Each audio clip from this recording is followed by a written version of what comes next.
Further hearing of the appeal, Morris-Garner and another against one step support limited.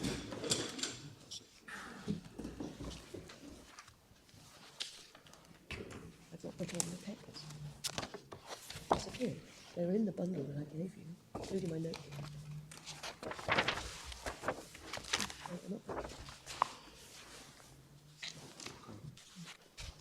I think I've got your papers, Brendan. Yes, that'll be it.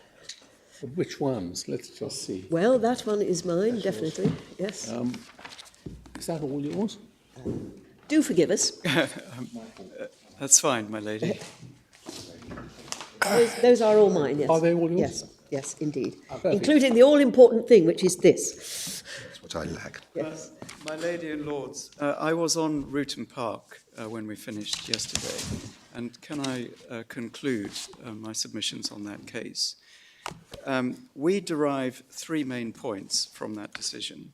The first is that it is, in our submission, properly treated as an authority on damages for breach of contract. That is how it was treated in both Blake and Experience Hendricks.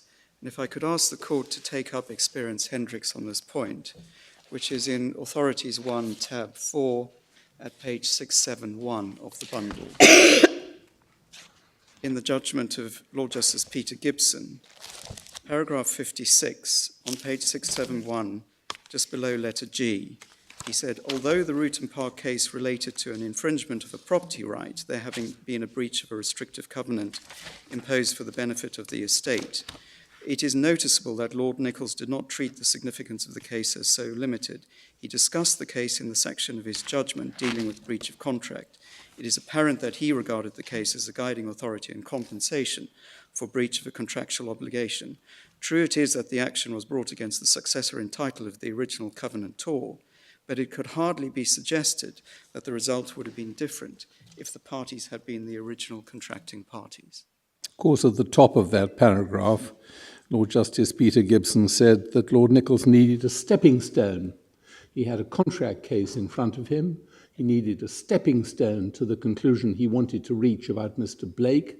The stepping stone he found was Ruton Park, and so he really had to say, well, it applies to contract. And everything's flowed from that. Indeed, my lord, and we adopt Lord Nichols's reasoning on that point. Except Lord Nichols also thought, did he not, that it was an example of a restitutionary claim. Well, my lord, he took it as a stepping stone. What he was awarding the Attorney General was not actually damages in the sense we're talking about damages. It was restitution of illicit gains. And he appears to have regarded Ruton Park as another illustration of that. I mean, I'm not sure that I find that easy to understand, but that appears to be his view. Indeed, my lord, but that goes back to our analysis that this alternative method can equally be rationalized on a compensatory or restitutionary basis. And as Lord Bingham said in Jagged and Sawyer, it was natural in Ruton Park for Mr. Justice Brighton to have regard to the defendant's profit when assessing the amount of the reasonable release fee. And so we say it follows from that one can view these awards as either compensatory or restitutionary. And true it is that Lord Nichols viewed them as restitutionary, but we say the compensatory analysis is equally valid. But the important point that we derive from Blake and Experience Hendricks is that Ruton Park was treated as authoritative in the field of damages for breach of contract.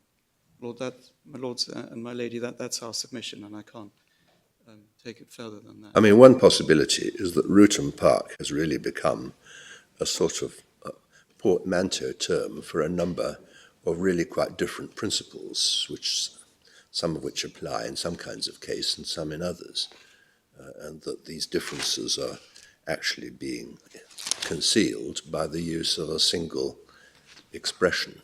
I mean, first of all, there is a purely restitution review. Secondly, there is damages for non-pecuniary interests. Thirdly, there is the use of the hypothetical release fee as an indication of what compensation for pecuniary loss might be. These are a number of quite different concepts, and Rutan Park has variously been wheeled in support of all of them on different factual situations. One may have to deconstruct it. Lord, we acknowledge the different ways in which the point has been put, but in our fundamental submission, they all really come back to the same thing, which is how does the court really compensate for the loss? And the court starts with, first of all, asking, has there really been a loss here? Once it's decided that there has been a loss, in a difficult case, it then has to decide how to quantify that loss, how to value it. And that leads to the different ways in which this methodology has been viewed. But it all comes back to the essential question, we say, which is how does the court grapple with valuing the loss that it recognizes that the claimant has suffered in the particular case? And that really is our simple submission. That Yes, indeed. We can wrestle with compensation, restitution, circumstances. Rutan Park is a shorthand for a method of assessment, yes, an award. yes, That's what it is. Yes. And what we have to wrestle with is what circumstances is such a method applicable in the contractual context. That's the issue for us. And we can go round and round and round the various issues that have been being discussed for as long as we like. Eventually, we're all going to have to make up our minds. So you're being very helpful, but you're both being very helpful. But nevertheless, in the end, we're going to have to bite on the bullet and make up our minds. indeed, my lady. So I hope it's beneficial to the court. But what this part of my submissions is I'm just trying to take a canter through the cases to show the court what we derive from them in relation to that particular point. Well, yes, you're saying that. We will all read the cases ourselves, of course, and make of them what we will. However, we better stop interrupting you because you haven't got long and you still seem to have quite a lot to say. Yes, my lady. The second point we derive from Rutan Park is that we say it's a case that is best understood as compensation for non-financial loss. That non-financial loss being best described as a form of loss of amenity, a loss of control over the environment. The third point we make is that the damages award cannot be explained as turning on Lord Cairns' Act, because it is clear that Lord Cairns' Act did not alter the principles governing the assessment of damages. And the argument that the award could be explained as dependent on Lord Cairns' Act was adopted by Lord Justices Dillon and Rose in Surrey County Council and Bredero Holmes. But that argument has been accepted subsequently to be essentially wrong, and that reasoning was disapproved in both Blake and Experience Hendricks. And the starting point for this analysis is Lord Wilberforce in Johnson and Agnew, which is Authorities 4, tab 42, at page 1681 of the bundle. And if I can start on page 1681 alongside letter D, in Ferguson and Wilson, Lord Justice Turner, sitting in a court which included Sir Hugh Sorry, Cairns, which page? Page 1681, my lord. Yep. Himself expressed the clear opinion that the purpose of the Act was to enable a court of equity to grant those damages which another court might give. A similar opinion was strongly expressed by Mr. Justice Kay in Rock Portland Cement and Fryer and Specific Performance. And then dropping down to letter G, on the balance of these authorities and also on principle, I find in the Act no warrant for the court awarding damages differently from common law damages, but the question is left open on what date such damages, however awarded, ought to be assessed. And then that reasoning was referred to and relied upon in Blake. I'm sorry to ask the court to change bundles, but that is, Blake is in Authorities 1, tab 2, and the first reference is at page 543 of the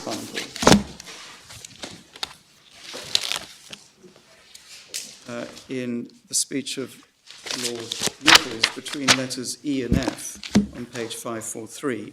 It's important to note, however, that although the Act had the effect of enabling the court in this regard to award damages in respect of the future as well as the past, the Act did not alter the measure to be employed in assessing damages. And Lord Hobhouse made the same point on page 559 alongside letter H. The other point is that where a court declines to grant an injunction, it may award damages in lieu. This does not alter the principles which are applicable, nor does it provide the Crown with a remedy in the present case. And in Experience Hendricks, to conclude the authorities on this point, at page 665 of the same bundle, tab 4, at paragraph 34, Lord Justice Mance was dealing with the argument there that Ruton Park made all the difference, Lord Cairns Act made all the difference, and that the award in Ruton Park was only possible because the court was refusing an injunction, in which connection it was entitled under Lord Cairns Act to assess damages to compensate the plaintiffs for the continuing invasion of their right in the future. That it is submitted is not an order that a common law court could or would have made. Common law courts could only grant relief for losses crystallised prior to the issue of a writ. We were referred to the statements on these points in Surrey County Council and Bredera Holmes and in Jagadot and Sawyer. The decision in Blake's case, in my view, avoids the need to consider these submissions at length. The remedies for breach of contract have a flexibility which they fail to recognise.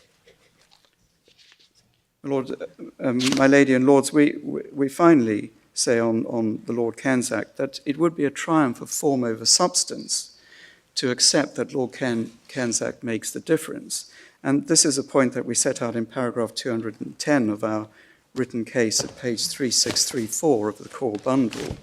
And the point we make there is on the basis of Pell and Frischman, which is where Lord Walker in the Privy Council treated that claim as being one under Lord Cairns Act, although in that case there was no claim for an injunction and there was no prospect of an injunction because the proceedings were only commenced 6.5 years after the relevant breach. So we submit that the notion that the court's theoretical jurisdiction in some of these cases to grant specific relief cannot possibly transform the basis on which the court assesses damages. My Lady and Lords, the next case I was going to refer to, which follows on naturally from Ruton Park, is the case that my Lord Carnworth referred to yesterday, which is SJC and Sutton London Borough Council. And we provided the court with hard copies of that.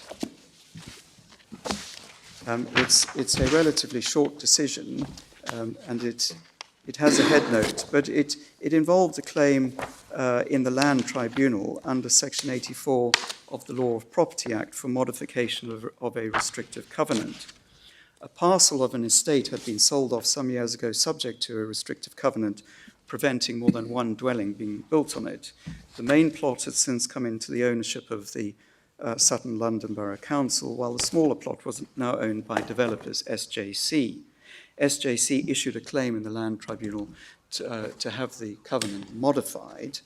The tribunal allowed modification because it concluded that was reasonable and required, and but it also awarded compensation for the relaxation, as it was entitled to do under Section 84.1, and it did so under the head under Section 84.1 of awarding such sum by way of consideration as the tribunal may think it just to award to make up for any loss or disadvantage suffered by the covenantee in consequence of the discharge or modification.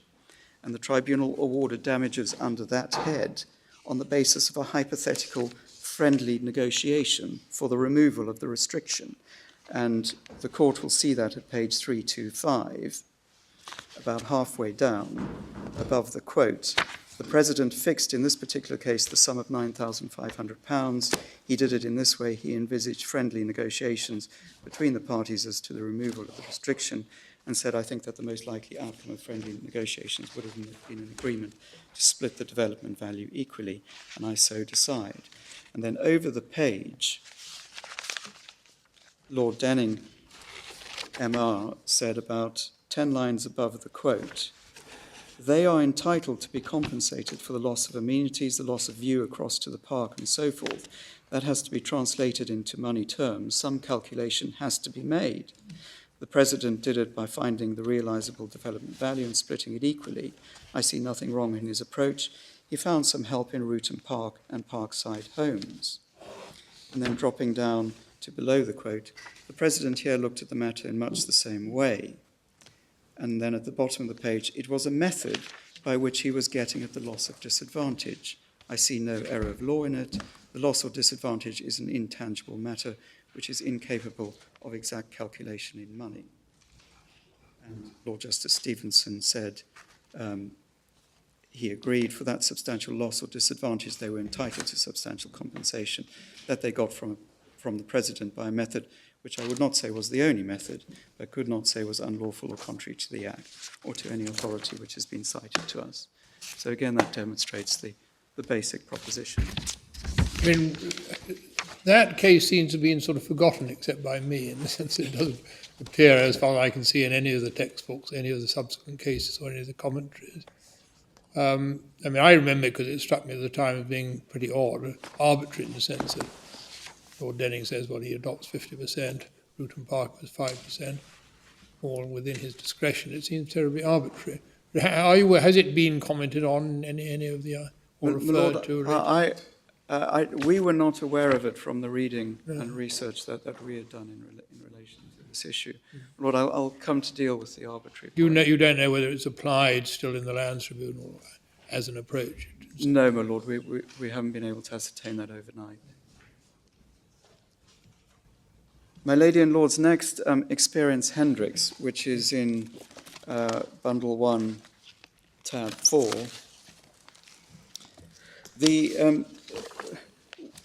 We derive two main points from this authority. The first is, and this in our submission is fundamental, is that this is a case where the claimant had suffered identifiable financial loss. The financial loss was both identifiable and identified.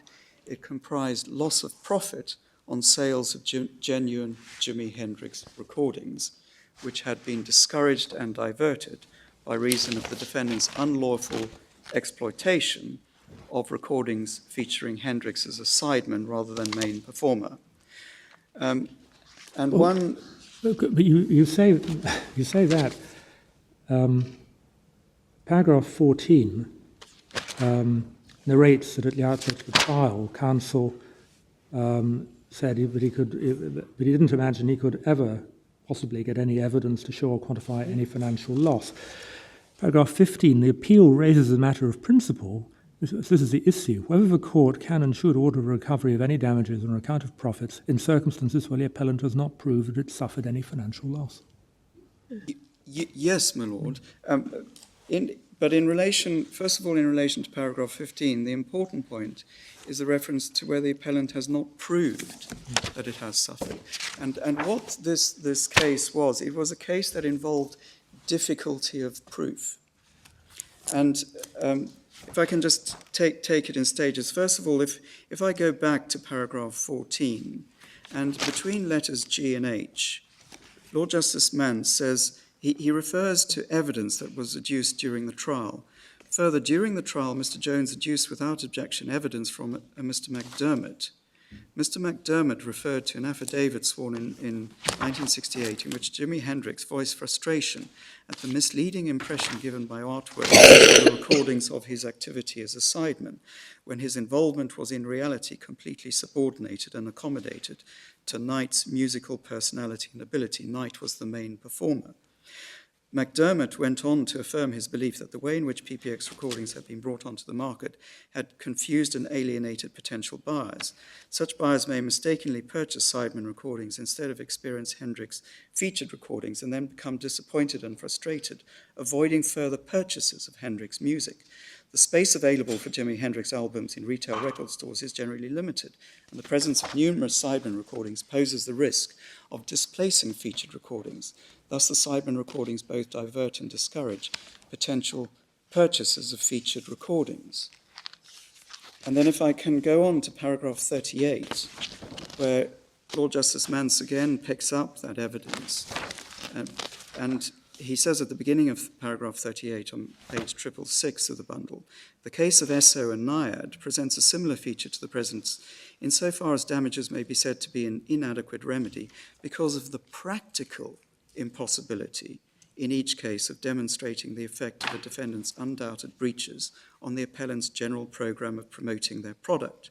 But despite Mr. McDermott's evidence, it is not shown that the present defendant's breaches went to the root of the appellant's programme or gave the lie to its integrity.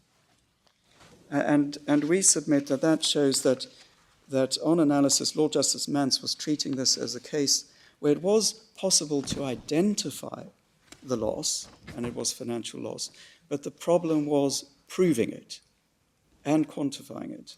And that again is picked up in paragraph 58 of Lord Justice Peter Gibson's judgment on page 672 of the judgment, where he identifies features that he says justified the Root and Park Award in this case.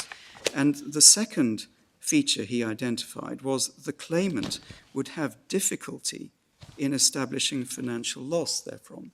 So it's put on the basis of difficulty in establishing what we submit was identifiable financial loss. When you say identifiable, this is a wonderful word. Congratulations. But when you say identifiable, do you mean a potential loss that we can all imagine may have been suffered, but we can't prove whether or not it was? Or do you mean a loss which undoubtedly has been suffered, we simply can't prove how much it's worth? Which of those two do you mean? It's absolutely crucial. It is crucial, my lady, and it's one of the criticisms we make of the appellants. Why don't you answer my question? Well, if I can answer it in this way, because it is a fundamental point, and I was going to deal with it later, but can I deal with it now? Because it is an absolutely fundamental point on the appellant's narrow proposition, and we say that there is a lack of clarity about this concept of identifiable financial loss. And that is one of the reasons why we say it should not be adopted as the key criterion. And we absolutely agree with my lady that it is unclear whether it encompasses all or only some of at least three types of situation that we think might possibly arise.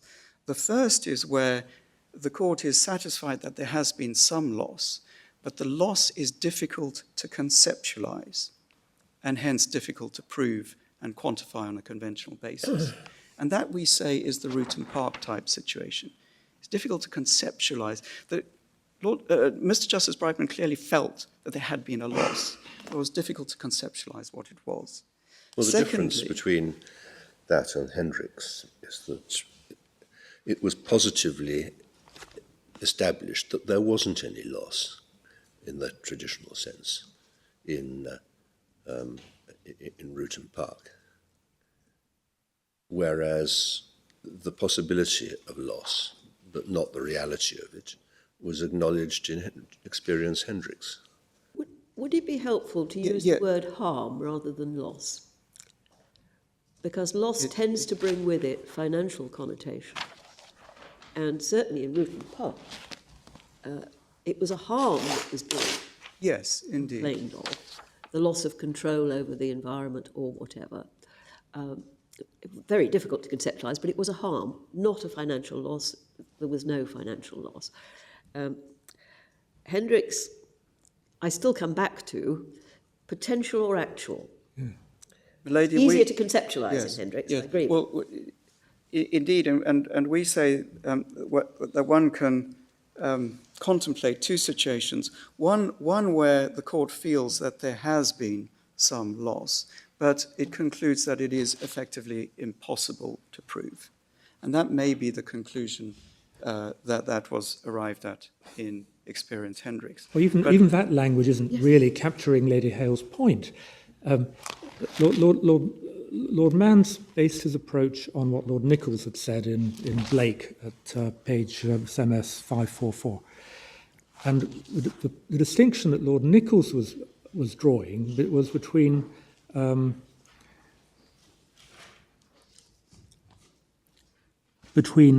what he called an award of damages assessed by reference to financial loss, which is loss that can be assessed in an entirely conventional way. And on the other hand, the loss arising through a failure to obtain the benefit promised by the other party to the contract, which is inherently incapable of measurement in that way. It's not just a practical problem, but the very nature of the harm isn't financially measurable. For example, Mr. Blake's, the government's interest in Mr. Blake's not breaching the confidence reposed in him, or in Ruton Park, equally, it's an essentially non-financial benefit arising through an interest in the amenity of the estate. And that's the line of thought which Lord Justice Manns was basing his approach on. He cites this all at paragraph 20 of his judgment. Indeed, my lord, and we accept that, but our submission is that the Court of Appeal in Experience Hendricks took that analysis a stage further, because by reason of the passages I've shown the court, we submit that what the Court of Appeal was recognizing was that there had been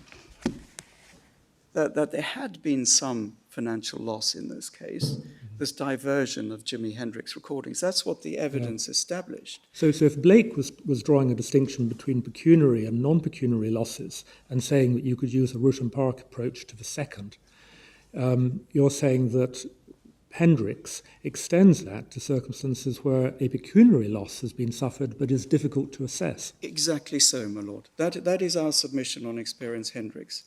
And we base that on the passages that I've shown the court. We also say derive benefit from the way it was put below, because Lord Justice Manns summarised that.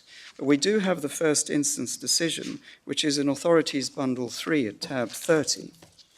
This is the first instance decision of Mr. Justice Buckley, and it's at page 1327 of the bundle, where he describes how it was actually put by Mr. Jones, appearing then for the claimant. And he refers to paragraph 113 of Mr. Jones's closing submissions. On a traditional assessment of damages, it would be necessary for EHL to establish how many more albums of Hendrix featured recordings would have sold without the PPX non-Schedule A recordings on the market than in fact were sold, or the extent to which the value of the Hendrix featured recordings has diminished by reason of PPX's exploitation of the non-Schedule A masters. Such an assessment would, from a practical point of view, be impossible.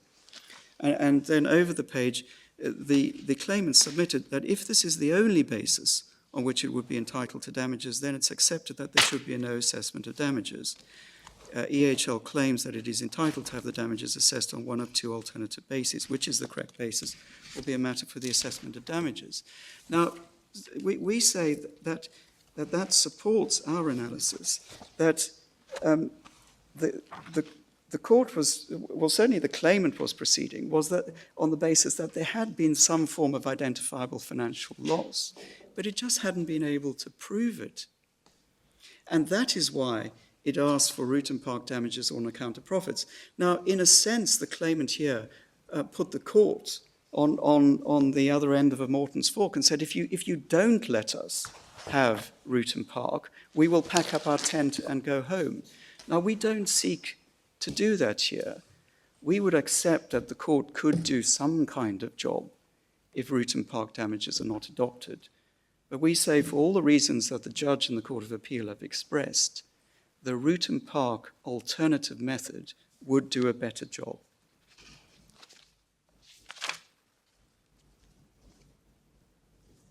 And my lady and lords, we say the case cannot be explained as compensating for loss of reputation per se, just picking up a point my Lord Sumption indicated yesterday, because that is the province of defamation. In a breach of contract case, damages may be awarded for financial loss. Loss of goodwill would have been a better expression. Loss of goodwill would have been a better expression. That was the sense in which I was talking about reputation. I'm obliged, my Lord. And finally, just on this part of Experience Hendricks, I should correct a misstatement I made in the transcript yesterday. I don't believe the court has hard copies of the transcript. We've not been supplied with it, but generally we don't have transcripts in this court. It's not our general practice so to do. My lady, could I just mention then for the sake of good order that at page 161, I started off making a submission about a line of cases involving financial loss, and I then made a slip by referring to Experience Hendricks as a case of non-financial loss. And of course, it's essential to our argument that it is a case of financial loss. My lady and lords, the second point we derive from Experience Hendricks is that the decision can't be explained on Lord Cairns Act, or indeed as involving a claim for breach of a property right. First of all, it's clear that the claimant could not rely on Lord Cairns Act for the purposes of claiming the damages it was claiming, which were for past loss.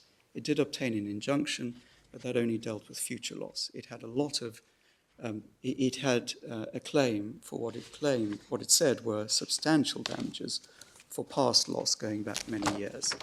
That was not an award that was made pursuant to Lord Cairns Act. Secondly, so far as property rights are concerned, we submit that the rights breached by the defendant in this case were contractual rights. They were rights under a settlement agreement. They weren't property rights.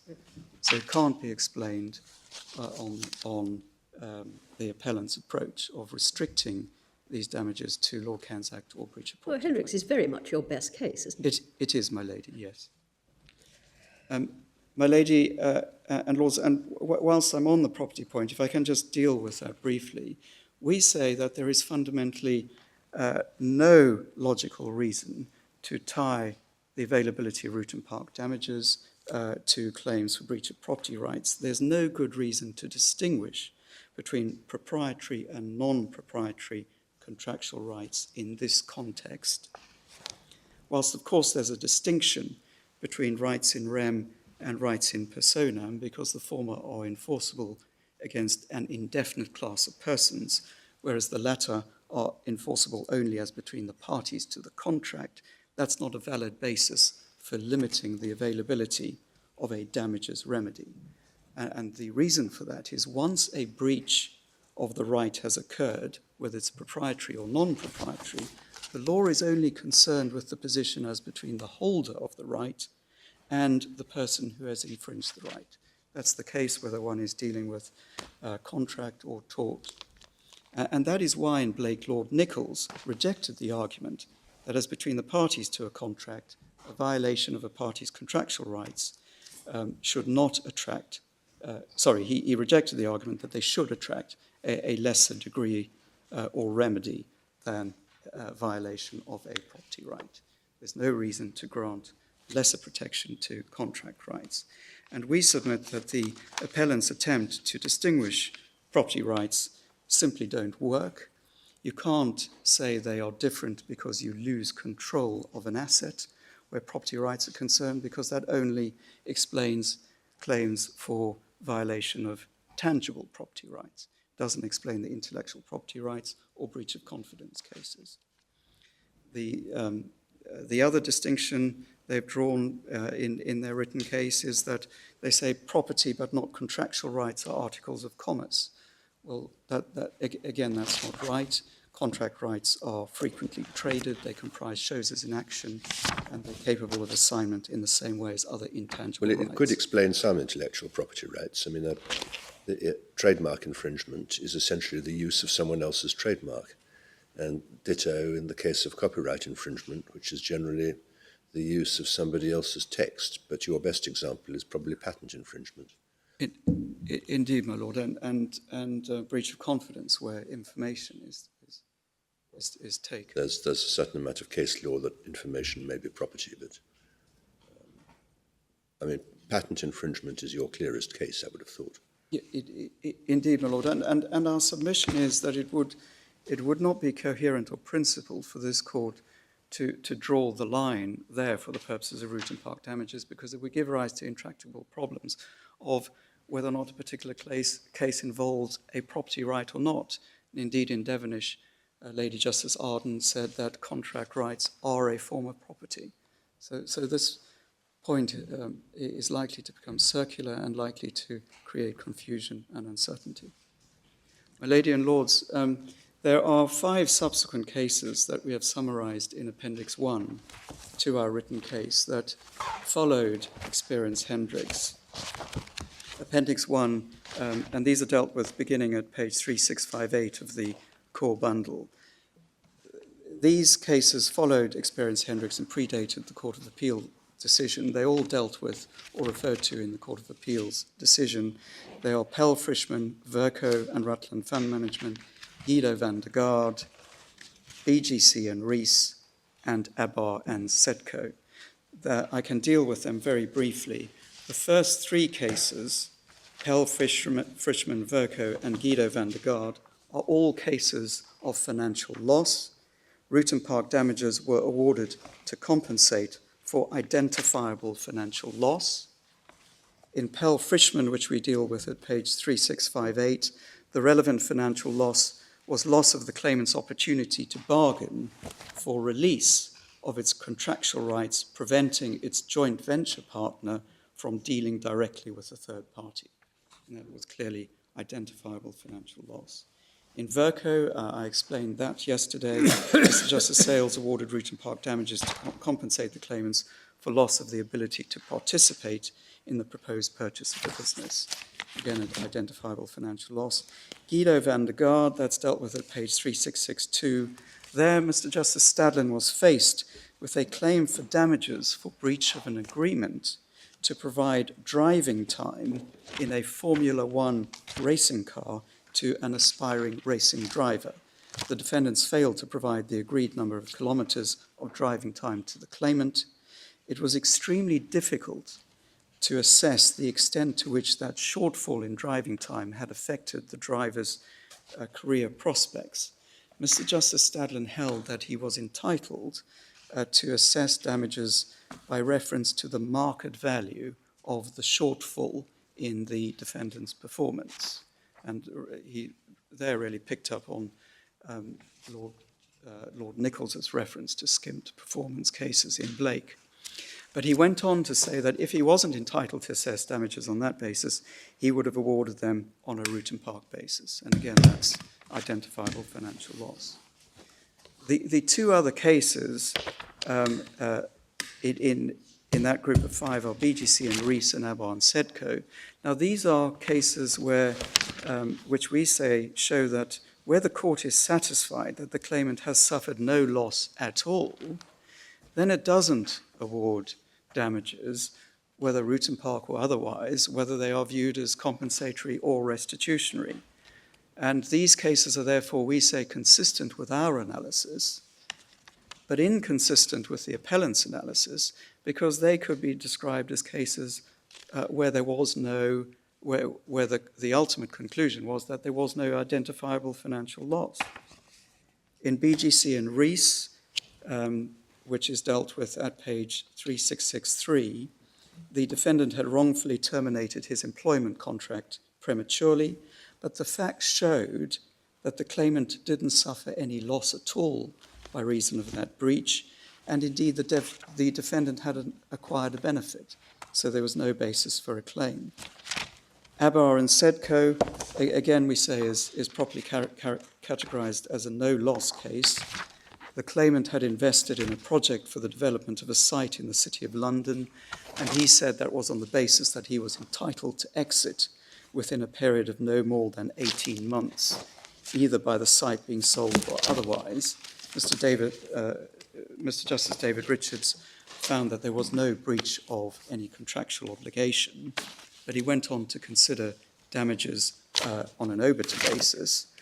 And what the claimant did there is it didn't do what one would normally expect, which would be to produce expert reports quantifying what the site could have been sold for 18 months later, which would have been a straightforward and ordinary exercise to do, but instead it claimed route and park damages. And Mr. Justice David Richardson said that that just simply would not do, but it's reasonably clear from his treatment of the facts that he was satisfied that there wasn't any loss at all, because the project had been, the investment had been made in May 2007, shortly before the financial crash. And the reason why the claimant didn't do what it should have done was because it knew it would get the wrong answer and that it wouldn't have suffered any loss. So its claim was understandably denied because of its conduct. But what the case shows is that the claimant can't just turn up and say, well, this is all very difficult, and get route and park damages. And indeed, that's reflected in the Court of Appeal's decision in this case. The courts will look rigorously at whether this alternative method is appropriate. And that's indeed what the judge did, we submitted first instance, and what the Court of Appeal did themselves. And then finally, on the case law, I should make reference to Marathon Asset Management and Seddon, which is in Authorities Bundle 1, tab 6. I don't propose to go through Mr. Justice Leggett's reasoning in detail, but in terms of the actual decision in the case, we say it's entirely consistent with our analysis, because it is a case where the claimant suffered no loss at all and the defendants acquired no benefit at all from the wrongdoing. There was consequently no basis at all for awarding any damages, whether on a route and park basis or otherwise, and indeed no basis for granting a restitutionary remedy. Now, just briefly to summarize the facts, the claim in Marathon was primarily one for breach of confidence. The defendants were former employees of the claimant. Following a dispute between the claimant's founders, one of the founders left to start a new rival business. The defendants followed them and joined the new business. Before doing so, they took confidential documents belonging to the claimant. However, with the exception of a very small number of electronic files, those documents were taken electronically. With the exception of a very small number of files, none of the documents taken were ever actually used. And those which were used were not alleged by the claimant to have caused it any loss. And the reason for that was that the claimants discovered, after the defendant's departure, that the files had been downloaded, and they threatened injunction proceedings, and they obtained delivery up of the files before they were in fact put to use. Now, in the absence of any material use of the files, the claimants couldn't show that the defendants had benefited from taking the information, nor could it show that it had suffered any loss. But it nevertheless sought still to recover a very, very substantial damages award on a route and park basis, because it said it was entitled to damages to compensate on the basis that there would have been a hypothetical negotiation for release of the right. Now, Mr. Justice Leggett understandably rejected that claim. And one of the main ways in which he did it was he stressed the point that the remedy must match the wrong. Because the claimant couldn't show that the files had been used, it was effectively confined to saying that the defendant's breach was in taking and retaining the files, but not using them. And Mr. Justice Leggett understandably said, well, taking and retaining the files doesn't give rise to a substantial award on any basis, because no sensible person would pay anything just to have the right to take and retain files if they can't also use them. So we say the case is perfectly explicable in its actual decision, but we do fundamentally disagree with several aspects of its reasoning. And if I can summarize those, we submit that there are two main flaws in Mr. Justice Leggett's analysis. First of all, he misunderstood the true nature of root and park damages. He did not recognize that they are an alternative method of quantifying loss in circumstances where loss is very difficult or impracticable to establish on an ordinary basis. Second, he wrongly He didn't think allied it was root and park difficult damages. or impractical to establish loss, did he? He felt that the particular wrong had positively given rise to no loss. It wasn't a case of difficulty in proving it or how much. Indeed, my lord, but what I'm dealing with is his detailed analysis. I mean, effectively, what he was deciding, surely, was that that the claimant had no interest in extending beyond financial reparation. So there having been no loss, that was the end of it. Yes, my lord, we agree. I'm simply just briefly summarizing for the court why we disagree with Mr. Justice Leggett's detailed analysis of the root and park measure.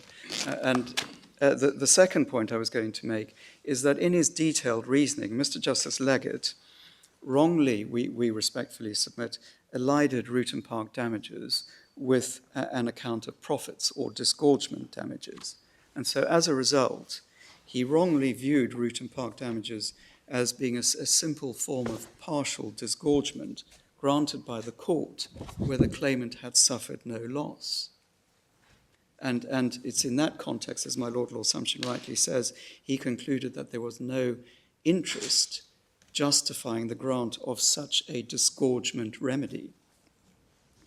But we submit that that isn't the correct restitutionary analysis, and Mr. Justice Leggett didn't take any account of the restitutionary analysis we have put forward, which is reflected in particular in Dr.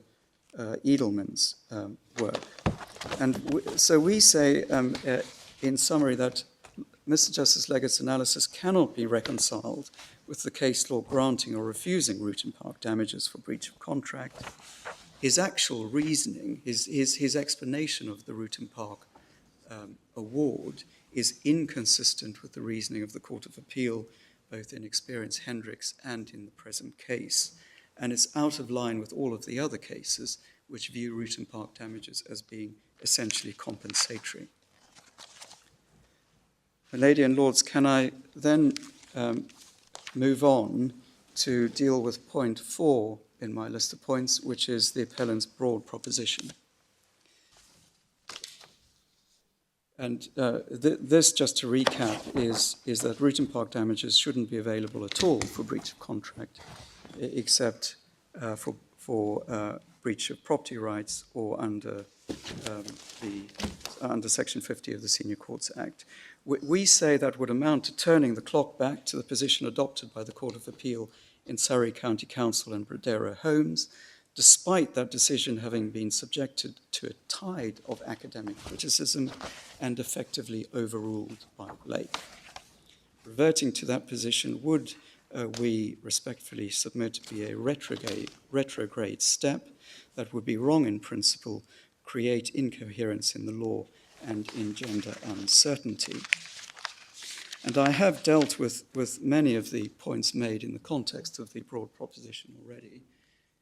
Two particular objections that the appellants have advanced to root and park damages I should deal with. First of all, the allegedly arbitrary quantum of root and park awards and the alleged burden they place on defendants.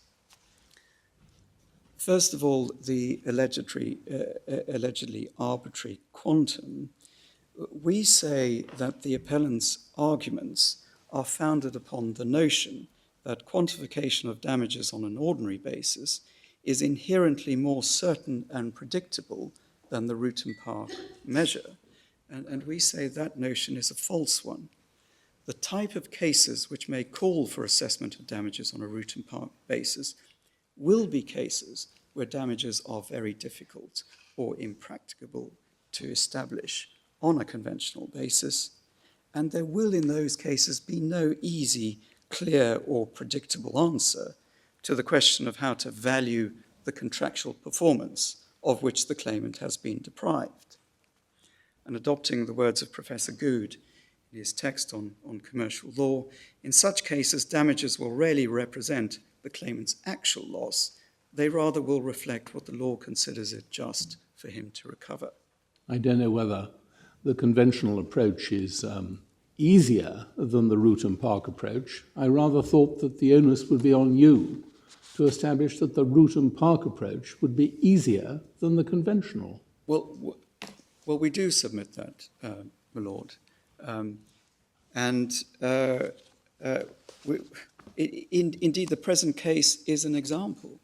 I have sought to explain why we say our proposed methodology, it might not be the methodology that finds attraction with the court, is easier because it doesn't involve engaging with the precise effect of the competition, the wrongful competition. But the court could approach the exercise on different ways. I mean, one can posit different ways of dealing with this problem. For example, we refer in our written case to a New Zealand case called Denaro, that is a New Zealand case where the court effectively adopted the root and park approach in a case that is not dissimilar on its facts to this, that involved the sale of a restaurant business, and the purchaser immediately set up a competing restaurant within the radius of the non-competition covenant that he had agreed to. And the court didn't try to determine precisely what impact the competition had on the claimant's business, but what it did was effectively to value the benefit of the performance that the claimant had lost by reference to what would reasonably have been paid for the business without the benefit of the covenant. And that was a much more straightforward way of going. What's the reference? What's the reference to that case? My lord, that is Authorities Bundle 6, tab 90, and it's summarised in our Appendix 2 at pages 3367, 3668 of the core bundle. So the court effectively treated it as a warranty that there would be no competition within the prescribed area and period of time. Is that what they did? Indeed, my lord, it almost came to that. And well, it sounds like it. And it's redolent of a case which we also refer to called Karim and Wemyss, which is dealt with in our written case at page 3604, which was a breach of warranty of profits. And there the Court of Appeal adopted what we say was effectively a root and park approach. So it couldn't actually determine, there was no real basis of determining what the actual impact of the breach of warranty was on the defendant. And the court went about doing it in effectively what amounted to a root and park basis by estimating what discount would have been paid if the profits had been warranted only at their true level and not at the warranted level. So again, we say that's effectively similar. So one can see that there will. Our submission is that where damages are very difficult or impractical to prove on an ordinary basis, the court can come up with alternative methods, which we describe as the root and park alternative, as a way of avoiding those difficulties but still arriving at a just result. My lady and lords, and we say that simply pointing to disparity in the quantum of claims that have been advanced on a root and park basis doesn't really advance the debate, because one is going to get those sorts of disparity in many cases, also on a conventional basis. Turning then to the alleged burden on defendants, we submit that these awards do not impose oppressive burdens on defendants. They merely provide the court with an alternative method of doing a proper job. There's nothing peculiar about the position of employees, which requires a different analysis. And indeed, we make the point that post-employment restrictions on employees frequently include restrictions on taking or using confidential information. But the appellants accept, or appear to accept, that root and park damages are and should be generally available for breach of confidence. But in that case, they are going to impact anyway upon employees. And the appellant's arguments, we submit, ignore the importance of the law ensuring that the beneficiaries of these kinds of covenants, including in employment and sale of business cases, obtain proper redress. So far as injunctions are concerned, we say that root and park damages do not prejudice the practice in relation to the grant of injunctions.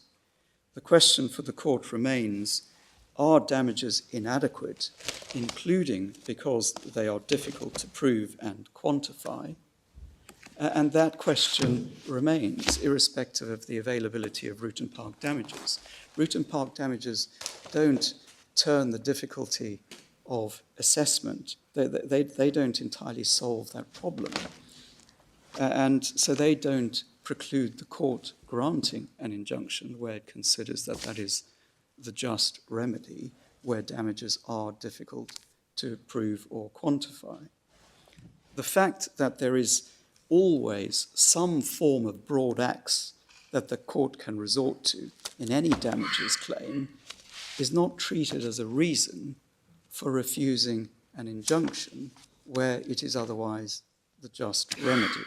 And so we say that Lord Justice Christopher Clark was right in the present case to say that the focus must remain on whether damages assessed in the ordinary way will be an adequate remedy.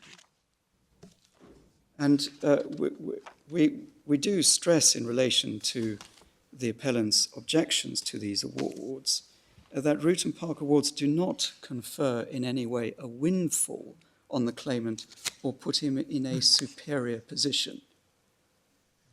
They merely provide the court with an alternative methodology of putting the claimant, so far as money can do it, in the same position that he would have been had the contract been performed.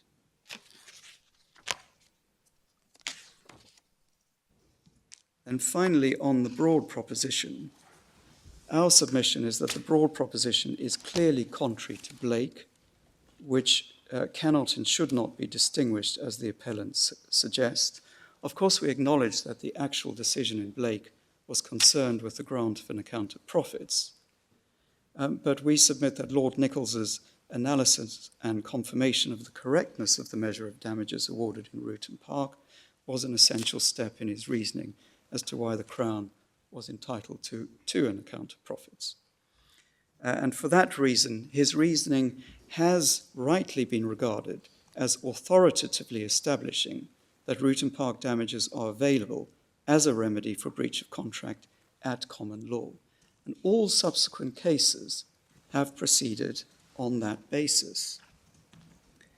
And we submit that the decision to grant an account of profits in Blake cannot be put simply on the basis that the court was filling a legal black hole. But what the House of Lords did was they first of all authoritatively recognized the flexible nature of the monetary remedies available for breach of contract, and secondly, they disapproved the restrictive approach adopted by the Court of Appeal in Surrey County Council and Bredero Holmes. And so we submit that Lord Nichols's reasoning in relation to root and park was part of the ratio. If we're wrong about that, we still submit that his reasoning was clearly correct and should not now be departed from.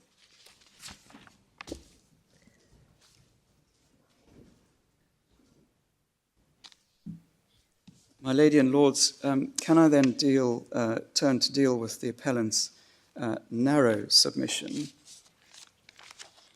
And this is point 6. I'm going to deal at the end with factual points, which was point 5. So I'm dealing with the points of principle first. The narrow proposition is dealt with in our written case at section 6 on page 36, beginning at 3606 of the core bundle. And in our submission, the narrow proposition amounts to replacing the Court of Appeal's criterion of whether the claimant would have serious difficulty in establishing damages on an ordinary basis with a criterion of absence of identifiable financial loss, and then secondly, replacing the Court of Appeal's overriding test of whether root and park damages were the just response with an overriding test of whether such damages were necessary to avoid manifest injustice. And we submit that the Court of Appeal was not wrong in its approach. The criterion of serious difficulty in establishing damages on an ordinary basis accords with the underlying rationale for the grant of this alternative method of assessment. We submit that the Court of Appeal's approach would not lead to root and park damages becoming the norm for 3 main reasons. First, as I've already said, the Court of Appeal's decision makes clear that the difficulty or impracticability of assessing damages on a conventional basis must be objectively demonstrated. So root and park damages will not be available whenever damages can be satisfactorily assessed on a conventional basis that will exclude all cases of breach of ordinary commercial contracts involving an available market. Second, the scope of application of root and park damages is further limited because of the nature of the notional release fee bargain.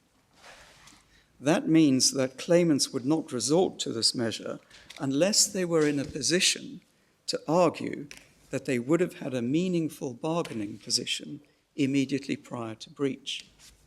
And that is why these kinds of awards have most commonly arisen in the context of restrictive covenants, because those are cases where ordinary compensatory damages typically would be an inadequate remedy, and secondly, cases where the claimant would, immediately prior to the breach, have a plausible case for claiming specific relief.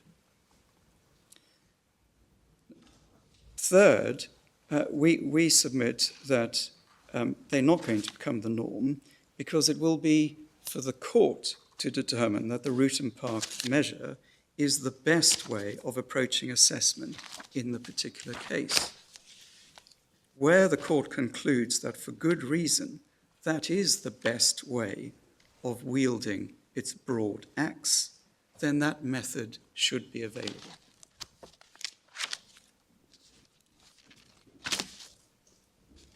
Now, So you're rejecting the trial judges giving you an option?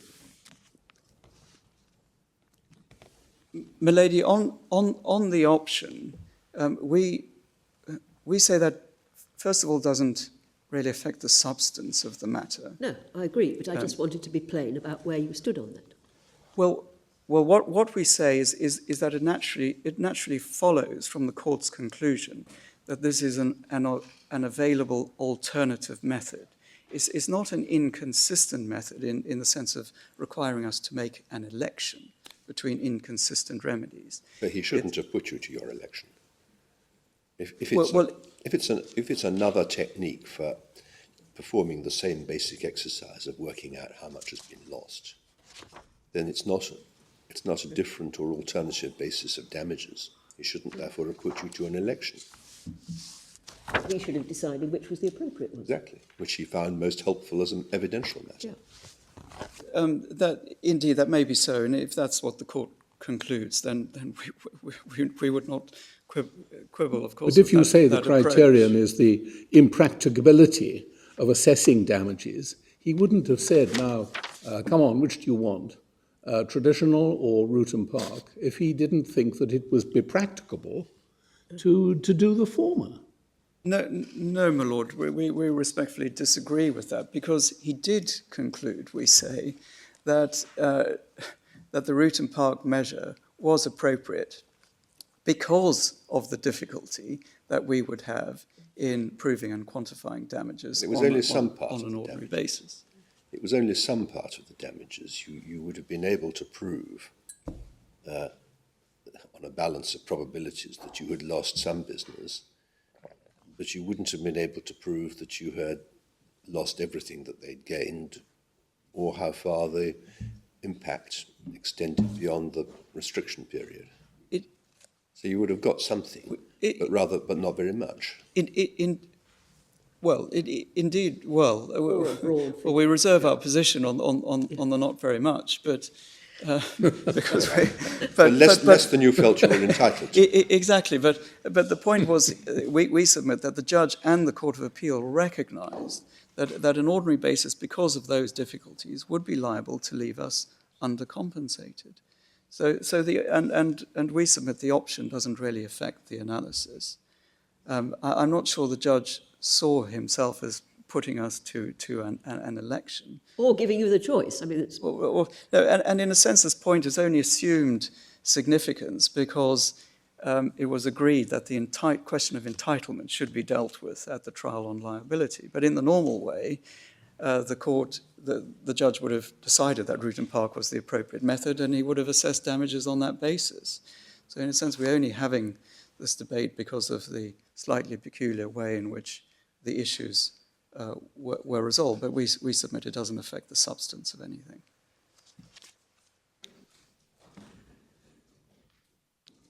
The next point I was going to deal with was the argument that Rutan Park damages don't help because the same problems arise on a Rutan Park assessment as would arise on a conventional assessment. Now we submit that that the Court of Appeal's approach is not undermined because it is possible to conceive of situations where the same matters might indeed require some kind of consideration on a Rutan Park method, as would have required consideration on a conventional method. But first of all, we make the point that in many, if not most cases, that will not be the position, because that is the very reason why the court adopts the alternative Rutan Park approach. And I've sought to explain why we say that would be the position in our case. Anyway, if the judge concludes that it's more difficult, or it's got all the difficulties of the traditional method, then as a matter of evidence, which is the way you were putting it a few minutes ago, he will simply find it not very helpful in the circumstances. I mean, it's a case-by-case issue. If he says, well, in this case, I find it just as difficult to work out what the implicit waiver fee would be as to work out how many contracts have been lost, well, then he's not going to be very greatly assisted by this particular evidential approach. Indeed, my lord, and we would say it's implicit in Mr. Justice Phillips' conclusion that he had concluded the contrary, that having looked at the immense difficulties we would face on the conventional assessment, he had concluded that a Rutan Park method would be a better way of compensating us. But he can't have done that without considering the expert evidence which was parked.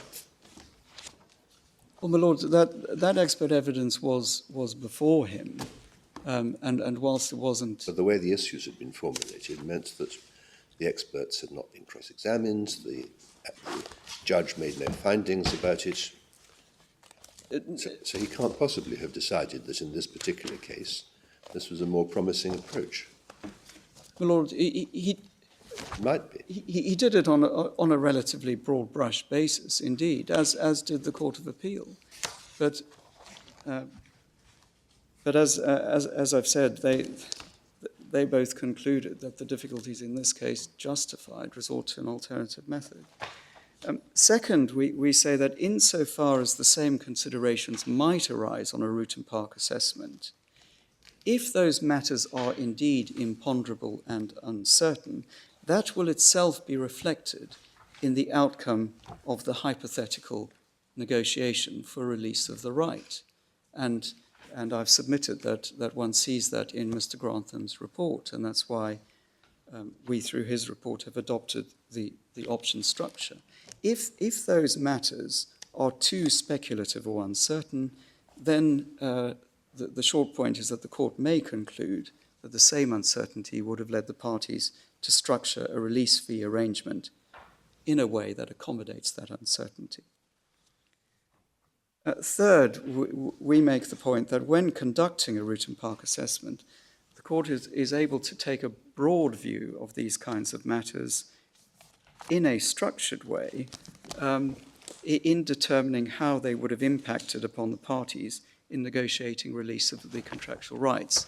And that's a different exercise that is conducted where the court is attempting to determine on a conventional basis what would in fact have happened had the defendant not breached the contract. Moving on then, the appellants have suggested that the Court of Appeal's approach will have a prejudicial impact on contracting parties, their legal advisors, and the conduct of civil litigation in general. And the short point we make here is that assessment of damages on a route and park basis will frequently, if not invariably, reduce rather than increase costs and the complexity of proceedings. And indeed, that is why the route and park measure was adopted in Verco. That was precisely in order to limit the complexities of the case and the evidence and the argument required to resolve it. We submit that the same would apply in the present case. The route and park approach is a means of avoiding a costly and time-consuming exercise of attempting to obtain evidence from a whole host of third parties, including local authorities, in relation to the placement of service users with the appellant's competing business. That material wasn't forthcoming on disclosure, as the judge mentioned in his judgment, and to undertake that exercise would, as the Court of Appeal said, be hugely cumbersome, time-consuming, and costly. Of course, you did put in a report on the conventional basis, Mr. Hines' report. What was wrong with Mr. Hines' report? My Lord, Mr. Hines' report was predicated on the assumption that all of the business that went to positive living would otherwise have come to One Step. So it begged the essential question that the court would have to grapple with on a conventional assessment as to whether or not that was correct as a matter of causation. So in that sense, it was an accounting analysis, simply an accounting analysis of the shortfall in the profits by reference to the trend that Mr. Hine said would otherwise have continued but for the breach on that hypothesis. But of course it didn't grapple with the real problem in relation to that element of our loss. Well, it might have been that the evidential onus would then be upon the appellants here to show why it wasn't right to make that assumption.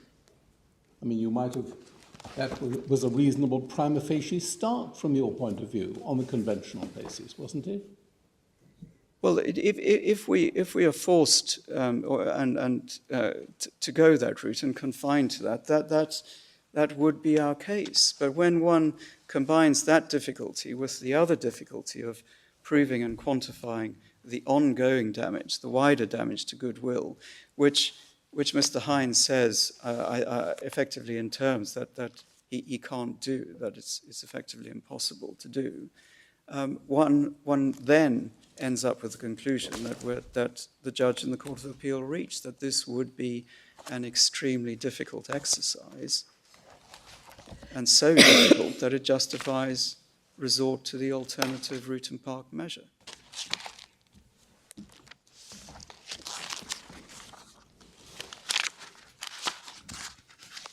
Finally, in dealing with general points made by the appellants in connection with the narrow proposition, I should deal with the submission that the Court of Appeal's approach was contrary to its previous decision in Devonish.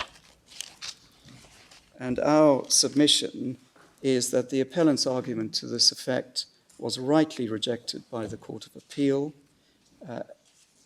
It was dealt with in terms by Lord Justice Christopher Clark at paragraphs 123 to 124 of his judgment, and Lord Justice Longmore at paragraph 149. The claim in Devonish was not for Rutan Park damages, but for an account of profits, which everyone recognises is a truly exceptional remedy. Indeed, the Court of Appeal themselves stressed that in Devonish. So in Devonish, we say that the Court of Appeal rightly rejected what amounted to a bald assertion by the claimants that difficulty of proving damages in and of itself justified an account of profits. But that reasoning had no application to Rutan Park damages, which were not before the court. Indeed, Lady Justice Arden and Lord Justice Longmore expressly contrasted an account of profits with an award of Rutan Park damages, in respect of which different considerations arise. That is Lady Justice Arden at paragraph 3 of her judgment, and Lord Justice Longmore at paragraph 148, subparagraph 5.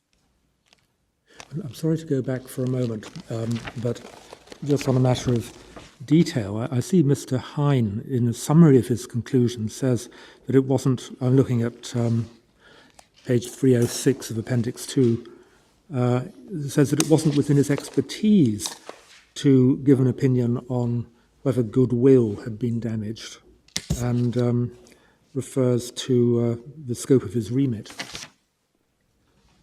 I'm sorry, my lord, could your lordship direct me Yes, to... on page 306 of Appendix 2, paragraph 7.7 of his report.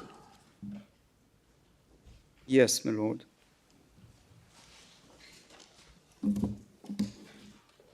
So, I mean, as far as I can, unless I'm not looking at the right thing, he's not saying that it was particularly difficult, but he's saying it's not within my expertise. My lord, what I had in mind was when if your lordship will just give me a minute.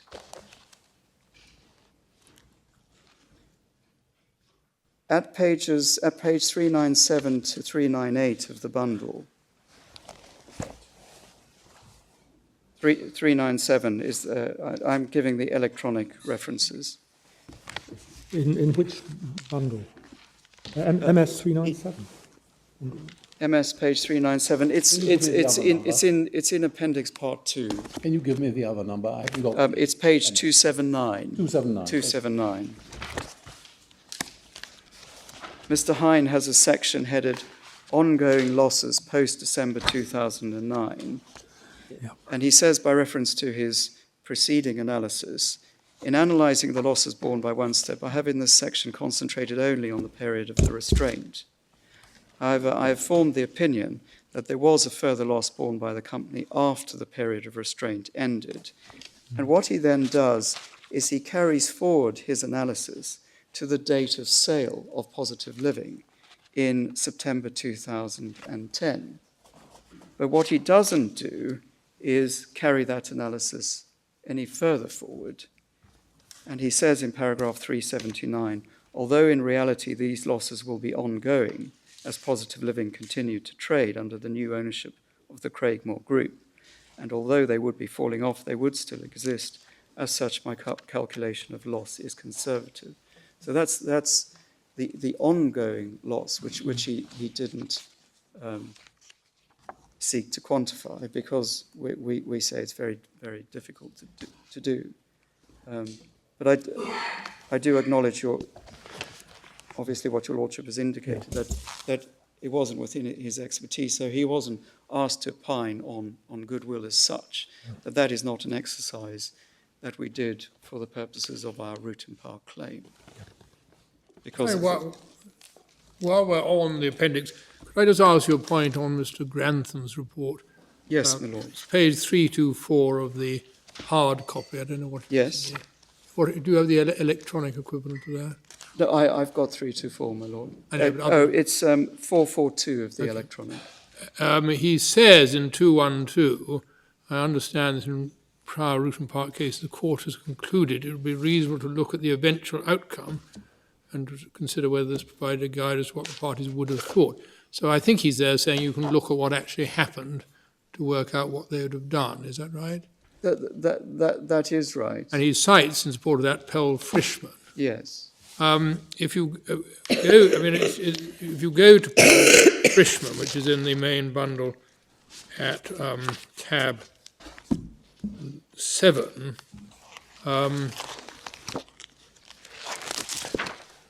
at MS page 792, this point is dealt with, and Lord Walker cites a statement by Lord Justice Neuberger, who said at paragraph 29, in my view, the proper analysis is as follows: given that negotiating damages are meant to be compensatory and normally valued at the date of breach, principle and consistency indicate that post-valuation events are normally irrelevant. However, given the quasi-equitable nature of such damages, the judge may, where there are good reasons, direct a departure from the norm, either by selecting a different valuation date or by directing that a specific post-valuation date event can be taken into account. Now, we don't have to resolve this problem, but it did seem to me, with respect, that it's not a very easy test to apply, because it's not clear when you do look at the date of the bargain, the assumed bargain, or when you can look at what happened later. In Pell Frischman, they look back to the date of the hypothetical negotiation, but in Mr. Grantham seems to think that this is a license to look at what's happened since. Now, how do you, I mean, it seems to me this is relevant to us in the sense it's one of the problems about your proposed approach. How do you resolve that? My lord, we would say it's consistent with the Golden Victory, and which says that one can take account of subsequent events. One should not shut one's eyes to what one knows. Oh no, Lord Justice Neuberger is saying you basically look at what happened at the date of breach, but the court may direct, in some cases, that you can look at post-evaluation events, but it doesn't say why. No, it may do when it's helpful, like when it's helpful to the analysis, but it. Okay. Mr. Orr, could you do the Rutan Park analysis without looking at events subsequent to the deemed date of the negotiated release? Indeed, my lord, yes. You could do it. Very definitely, and Mr. Grantham could. Well, they did it in Pell Frischman, didn't they? They had evidence of the negotiations that had been going on. Yeah, and Mr. Grantham did it in this sense that he did not have regard, although he took account of Mr. Hines' analysis of the shortfall in profits in his report. When it came to his ultimate conclusion, what he said, as I showed the court yesterday, was that he concluded that because there was such uncertainty, even if one could look into the future about what the likely impact of competition would be, that reasonable parties would devise this option structure. So one comes up with a formula. But that involves looking at an event even later, namely in 2010, when Positive Living was sold for a great deal of money. Indeed, my lord, but we would say that there's nothing objectionable in principle with that, because it's simply slotting in the actual outcome into the formula. And what matters is the formula that the court concludes the parties would have adopted. And the determination of what that formula would have been doesn't require one to look into the future. That's the difference. And that, in our submission, is what Mr. Justice Sales was saying in Berker. Again, there he concluded what the formula would have been, an allocation of equity in the business. But how that panned out in monetary terms then depended naturally on what happened when the business was sold. The object of this exercise is to produce a money figure. And the problem about a formula is that it simply says, well, the parties would have agreed to wait and see, which is not the reason why we're asking the question in the first place.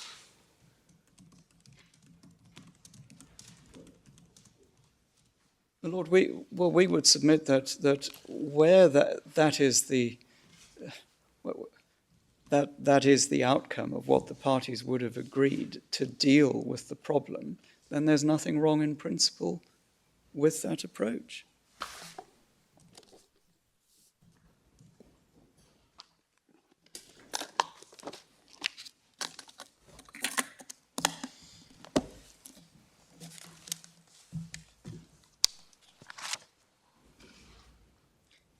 My lady and lords, can I then turn to the appellant's specific criteria that they put forward? The first specific criteria is what they describe as the absence of identifiable financial loss. A number of points arise here. First of all, we submit that if this criterion were adopted, root and park damages would be generally available as compensation for non-financial loss or non-financial harm, as my lady better puts it. However, there is in our submission no coherent basis for making the root and park measure available in non-financial harm cases, but not cases involving financial loss. The rationale for adopting this alternative method is the same, whatever the kind of loss, namely to overcome the difficulties of proof and quantification on a conventional basis. There's no normative reason for distinguishing between financial and non-financial loss for the purposes of granting root and park damages. In a case of non-financial loss, the premise for a root and park award is still, we submit, that the award is a method of quantifying loss. But in such cases, it's clearly not the only method of quantifying that loss. And one can illustrate that, for example, by reference to cases like Ruxley or the Milner Carnival case, to which I referred the court to yesterday. There are other ways of compensating for non-financial loss. But clearly the court does use this alternative measure as an alternative in non-financial loss cases. So if it does that in non-financial loss cases, why should it not also do the same in financial loss cases? It's simply an alternative methodology. Second, we submit, as I've said earlier today, that the proposed criterion is ambiguous and uncertain because it does not clearly identify what is meant by the term identifiable financial loss. This is not our term, it's the appellant's term that they put forward as the critical criterion, the critical limitation on the availability of these awards. And in our submission, what it in particular does not do is sufficiently distinguish between cases where the loss suffered can be conceptualized, but it's difficult to prove and quantify, and a case where the loss suffered can be conceptualized, but it's simply impossible to prove and quantify. And we say that there is no meaningful distinction between those two situations. But come back to my earlier question. By saying prove, do you mean prove whether or not it has taken place? Milady, we quantify, I understand. Bring the evidence which is necessary to prove how much you've suffered. That I understand. Yes. But you say prove and quantify. And so I repeat my question. By prove, do you mean it's impossible to prove whether or not it actually happened? Milady, we say that if the court concludes that there has been no loss at all, then root and park damages are and should not be available. So in that sense, if I think I'm answering yes to your ladyship's question. Yes. Is that if one cannot prove at all that there has been some loss, then no award is made. So what if the court says, well, there could well have been loss, it's plausible, but it could be anywhere from 0 on the facts of this case to 100,000? I mean, well, is there such a clean break between the concept of being unable to prove quantum and the concept of being unable to prove that any loss has been suffered? If you simply don't know how much business has been lost, then it could be anything from 0 upwards. 0 so very different from 1 as a matter of legal principle. But Lord, we would respectfully submit that the distinction is clearer between, if one draws a distinction between no loss, the court being satisfied that there is no loss at all, on the one hand, and the court being satisfied that there has been some kind of undesired consequence that is quantifiable in monetary terms, but it is either very difficult or impossible to prove and quantify. And so that is why we accept the outcome in a case such as BGC and Rees, because the court was satisfied that there had been no loss at all, no undesired consequence. But we contrast that with all the other root and park cases where we say the court was satisfied that there had been some form of undesired consequence, including Experience Hendricks, because of the evidence that was adduced and referred to by the Court of Appeal.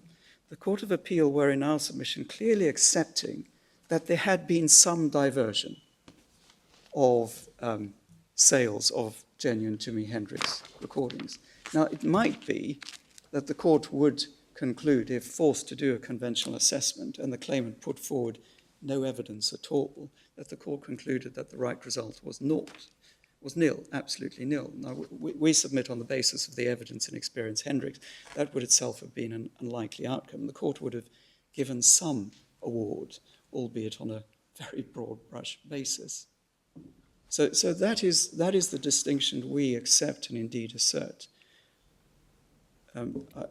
I hope that clarifies our position.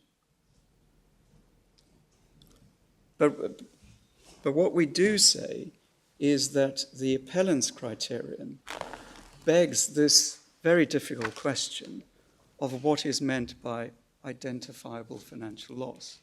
Because if one is talking about identification of financial loss, the concept seems to assume, consistent with our analysis, that there has been some loss, but the difficulty is identifying in what it is or what its value is. Whereas by contrast, if what the appellants are saying is that their criterion includes a situation of no loss at all, then their analysis cannot be reconciled with the established cases. The next point we make is that it's counterintuitive in our submission to grant a substantial monetary remedy to a claimant who fails to establish loss, but to deny the remedy to a claimant who faces similar difficulties of proof, but manages to prove a modicum of loss on an ordinary basis. My lady and lords, we say that's counterintuitive. And finally, we submit on the logic of the criterion that the proposed criterion doesn't actually accord with the underlying rationale for the grant of the remedy, which is difficulties of proof and quantification, as the case law shows. And I've taken the court through the cases that we say are cases demonstrating that the courts have made these awards regularly in cases where the loss has been financial and has been identified and identifiable. The appellant's second criterion is one of manifest injustice.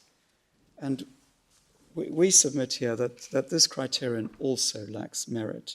There is no warrant for substituting the Court of Appeals criterion of the just response with a criterion of avoiding manifest injustice.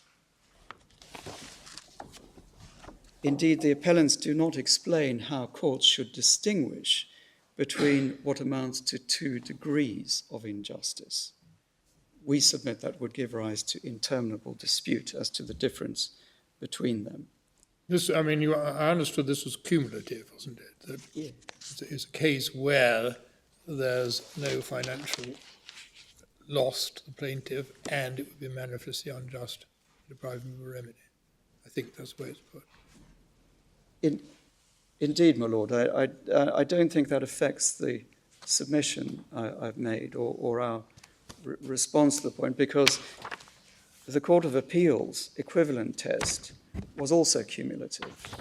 So the criterion they had particular regard to was the difficulty the claimant would face. It's difficulty of proof plus justice, or impossibility, or no financial loss plus manifest injustice. Exactly so, my lord. There's a paragraph. Exactly so, exactly so.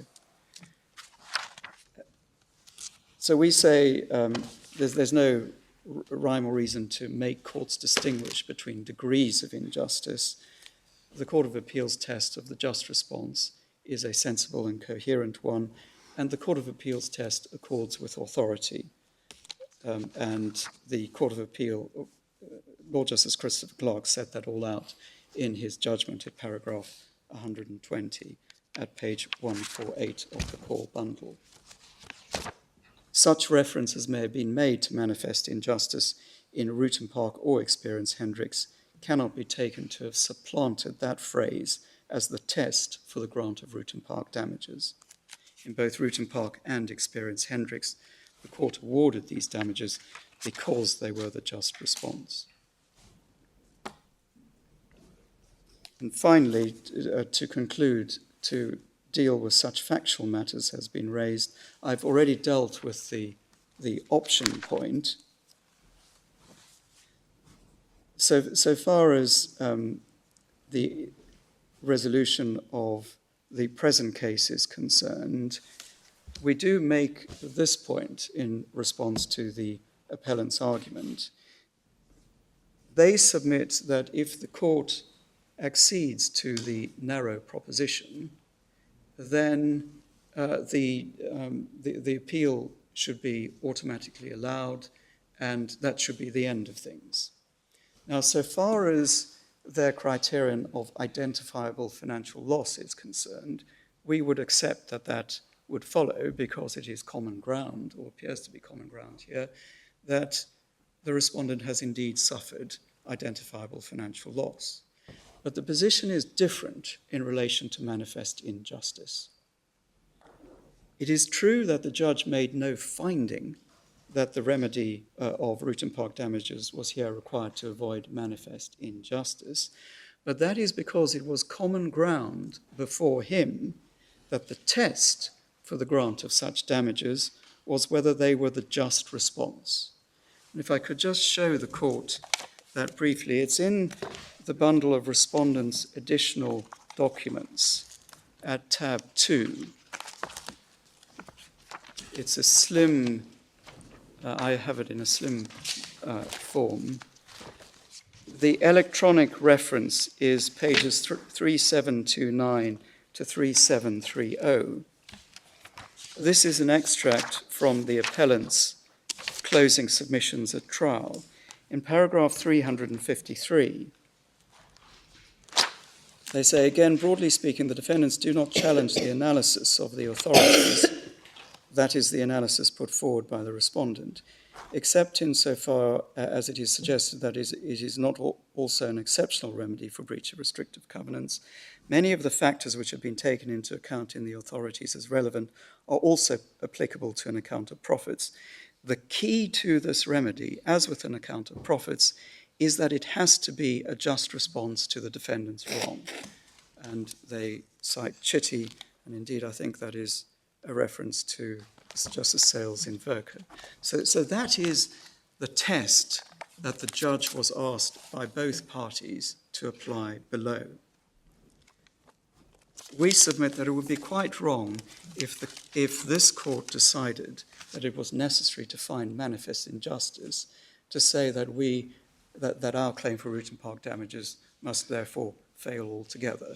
In that event, our submission is that the Supreme Court should either decide itself whether that test is met on the facts as found by the judge and the Court of Appeal, or it should remit the matter back to the judge, who in any event still has to deal with quantum of the assessment. My learned friend sought to suggest yesterday that our objection to the way he puts it was met by saying that they also relied below on the exceptionality requirement. But that is different to the manifest injustice criterion that they now put forward, and that criterion only emerged for the first time in the course of their oral submissions before the Court of Appeal.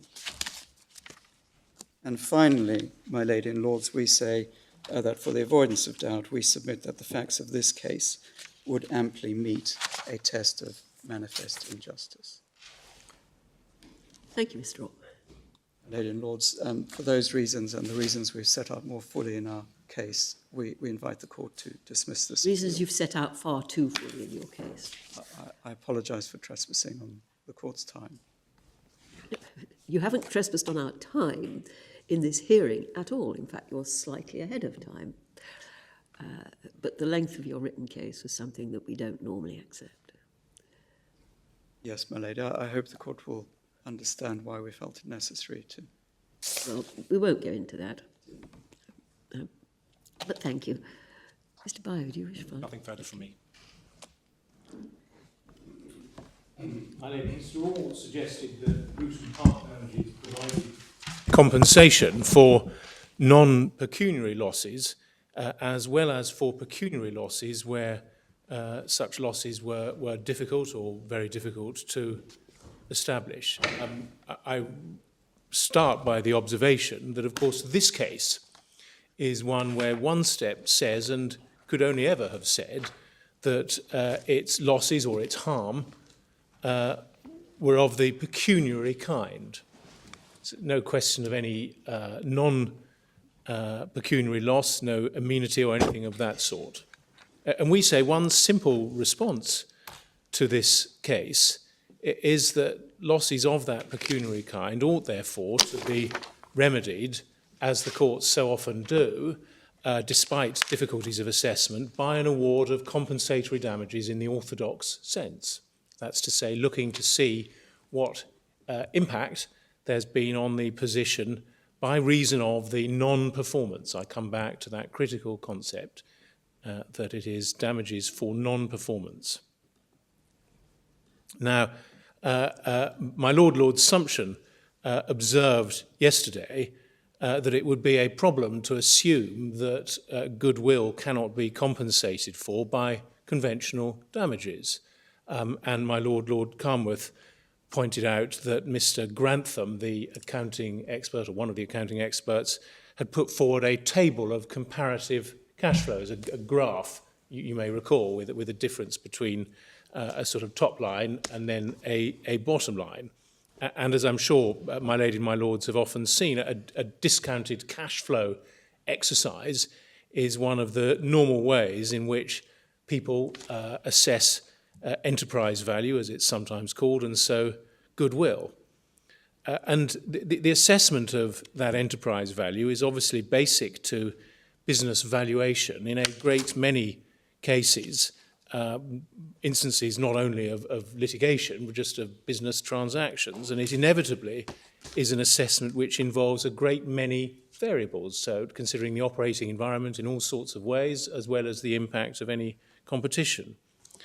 And the effect on the enterprise value of a business of a particular competitor, either being or not being in existence, is no different in kind from all of the other variables which may have to be assessed when you come to consider the value of the business. But the fact is that parties, when they negotiate contracts, valuers of businesses when they value them, and courts when they come to consider business valuations in a whole variety of contexts, be it matrimonial proceedings or breach of warranty claims or any other context, e.g. claims for loss of trade in some way or other, all surmount these difficulties.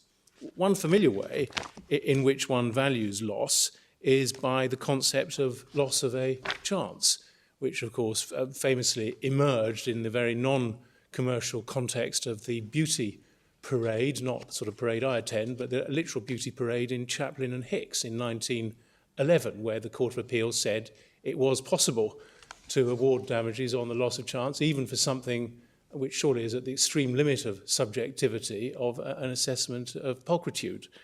Now, an example of that Well, that's being... a bit like the old-fashioned assessing a widow's chances of remarriage, wasn't it? Yes, maybe Almost identical, yes. slightly less invidious than the example my lady gives, which might have, of course, it depends on the outcome. Who knows? Mr. Justice Hawkins carried out an exercise of that same basic kind, which we've cited an extract from in our written case at page 70 of the core volume. Maybe I could just invite you to remind yourselves of that at the top of page 70, where what had happened was there was a business, the general manager had left. He had, before he left, he had taken information with him in breach of what we'd now call the duty of fidelity. And Mr. Justice Hawkins said it's impossible with mathematical accuracy to ascertain the damages. It would be unjust to saddle the defendant with every loss of custom the plaintiff has sustained, for that cannot all be reasonably attributed to the unlawful act of the defendant. Specific instances as yet traced to the defendant's action are, it is true, but few. But still their loss doesn't form the limit of the injury to the plaintiff, for the wholesale canvas of his customers was likely to influence many and to diminish permanently his receipts and profits. On the other hand, fluctuation of business, bad times, many other circumstances may possibly have contributed to the loss. And then he comes up with a sum. So what he's doing effectively in that case is assessing the loss of a chance. And another case in which that was done, I won't take you to it, but it's the one which we refer to at the start of the next paragraph, Sanders and Parry, which was the case of a solicitor's managing clerk or junior associate who left having solicited the key client. And in that case, the judge assessed the chances, by reference to Chaplin and Hicks, that the business would have been retained. And in one of the cases that we looked at in Mr. Orr's submissions yesterday, which is in the core volume of authorities, I mean authorities bundle 1, at page 827, tab 9, so I'm using the MS page 827, tab 9, it's the Verco case of Mr. Justice Sales. And I don't believe you were taken to a passage immediately preceding where we started, which is at paragraph 287 of Mr. Justice Sales' judgment, under the heading Remedies for Breach of Contract. And he says that the relevant breach was by RFML, the main defendant, was to continue to make use of the confidential information for something which was not the permitted purpose. The usual approach to assessment of damages for breach of contract is to assess compensation to put the innocent party in the position in which they would have been had there been no breach. Where there are different possible outcomes, depending on the circumstances, had a breach of contract be avoided, it may be relevant to analyse the chances of different outcomes occurring. And then in 288, he says there are different ways in which a breach of contract could have been avoided. RFML could have ceased to pursue the acquisition of the companies involved, or it could have agreed to proceed with the acquisition with the claimants who'd introduced the opportunity and were therefore claiming a right of confidence over it, still involved. But having means of keeping them in an appropriate place, having regard to their lack of experience, etc. Or they could have proceeded in another formulation. And he says a possible approach, 4 lines up, to the calculation of damages in each case might have involved an assessment of the different values of these different outcomes to Mr. Pratt and Mr. Verco, respectively, discounted in the light of differing probabilities. So he seems to be suggesting at that point that, unaffected by what the parties then agreed, he would, or at least could, have assessed loss of chance under the various scenarios and arrived at a sort of composite probability assessment. And the reason that he didn't do so was because the parties agreed, no doubt because of tactical considerations and or lack of time in the case, that they would carry out, or ask him to carry out, I mean, the Rootham Park exercise. And when he did that, I also note that at page 833 of the bundle, paragraph 306 of his judgment, he concluded that in all probability, any commercial deal between RFML, Mr. Pratt and Mr. Verco, would have been concluded on the basis of an equity allocation by RFML to each of them. In my view, it's then appropriate to assess the damages payable by RFML to each of them. So in that case, there was specific evidence which he accepted that as a matter of probable fact, what would have happened would have been an equity allocation. And that then enabled him to say that it was appropriate to assess the damages by reference to the amount of that equity allocation. And of course, in an MBO situation, which this was, it's not unusual to find that some of the key players will get an equity allocation. Now, Mr. Orr suggested that his valuation exercise avoided having to consider what he termed the impossible question of the effect on One Step's business of the competing business. And he's referred to that again today when he said, well, the problem with Mr. Hines' report, the orthodox conventional assessment accounting report, was that it was virtually impossible, so Mr. Orr submits, to assess what impact, how many customers were being lost by reason of the competition from Positive Living, my client's new business. And we say about that a number of things. First of all, we say that it's wrong to say that exercise is impossible. It is no more imponderable or difficult than a great many other cases, starting with the beauty parade. Secondly, we say that the hypothetical option structure, which is put forward by Mr. Grantham, does not avoid considering the impact of the competing business on One Step. Because although it's true that in order finally to value the option, you have to see what actually turns out, the percentage of the option, which from recollection is 50%, given hypothetically to the claimant, and the amount of the upfront fee, which is put at a non-trivial £500,000, are all matters which at least would be capable of being affected by the assumed impact that the reasonable persons in the position of the parties would be taken to have perceived of the new business on the business of One Step. And so if one imagines parties who hypothetically come to an agreement, a consensus that they think that the new business will have very little impact on the old business because, for example, the new business is registered for domiciliary care and the old business is not.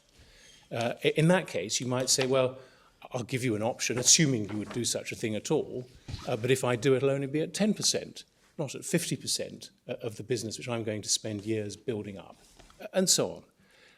And it's therefore simply incorrect to say that the fundamental question of what impact causatively the breach of contract by my clients has on the position of the claimants is avoided by a Rootham Park calculation. However you do it, even if you adopt the rather elaborate and we say artificial structure of the option. Thirdly, although Mr. Orr now says to the court that it's his case that a Rootham Park approach is easier than the conventional approach, that is with respect not the exercise which either Mr. Justice Phillips or the Court of Appeal carried out. They didn't carry out a comparative or relative exercise between the two forms of assessment, and as my Lord Sumption observed, they couldn't have done so because phase 2 of the trial hadn't happened and there'd been no exploration of the evidence. I can tell my lady and my lords that this court has already looked at Mr. Grantham's report in more detail than the Court of Appeal. The Court of Appeal didn't look at Mr. Grantham's report at all. All they knew was what they were told, which is that it resulted in the headline claim of 5.6 to 6.3 million pounds, twice the price that my client received. And it is therefore simply incorrect to say that a comparison was made between the alternative forms of remedy. And that, of course, is, even on Mr. Orr's case at its highest, I say with respect, a fundamental methodological flaw and gap in the way in which his case can be put. For similar sort of reasons, we don't understand Mr. Orr when he says that Ruton Park damages, whatever that may mean, put the promisee in the same position as if the contract had been performed. Let's assume in this case that it were established after a complete trawl of every case, every placement that was placed with Positive Living, the new business, that it was possible to conclude that that had had an impact in terms of loss on One Step of £50,000. Just assume that that is something which, after a complete trawl of all the facts, is concluded, because, let us say, only 2 placements are found to have been diverted, and it's also clear that all of the clients, the local authority clients who make the placements, are overwhelmed with demand for supported living places, and therefore it's not a case where having another competitor causes you any general loss of goodwill. It's a supplier's market rather than a customer's market. Let's just make those assumptions simply to test the proposition. In that case, a hypothetical bargain fee, if it were greater than £50,000, would inevitably lead to overcompensation. It would lead to the purchaser, the party in the position of One Step, having a better outcome than if the contract had been performed. Because on the example I've given, if the contract had been performed, we would know that the financial position of One Step, the covenantee, would be would be better than the actual facts by only £50,000. And a Ruton Park award, if it's hypothetically is assumed that the result of the negotiation would be to confer on the covenantee a benefit, however structured, of more than £50,000, would by definition be overcompensating.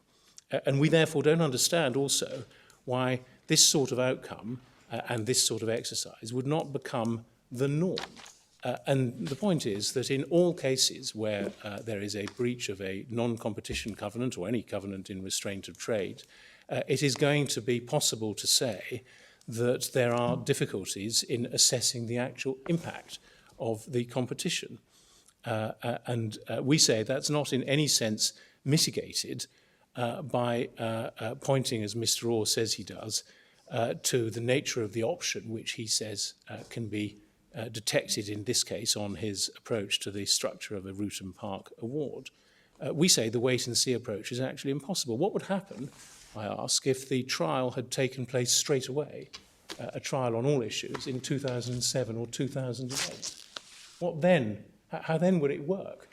If you say, well, we've got an option here, which hypothetically would have been granted if the Morris-Garners had gone to One Step in early 2007 and negotiated a release.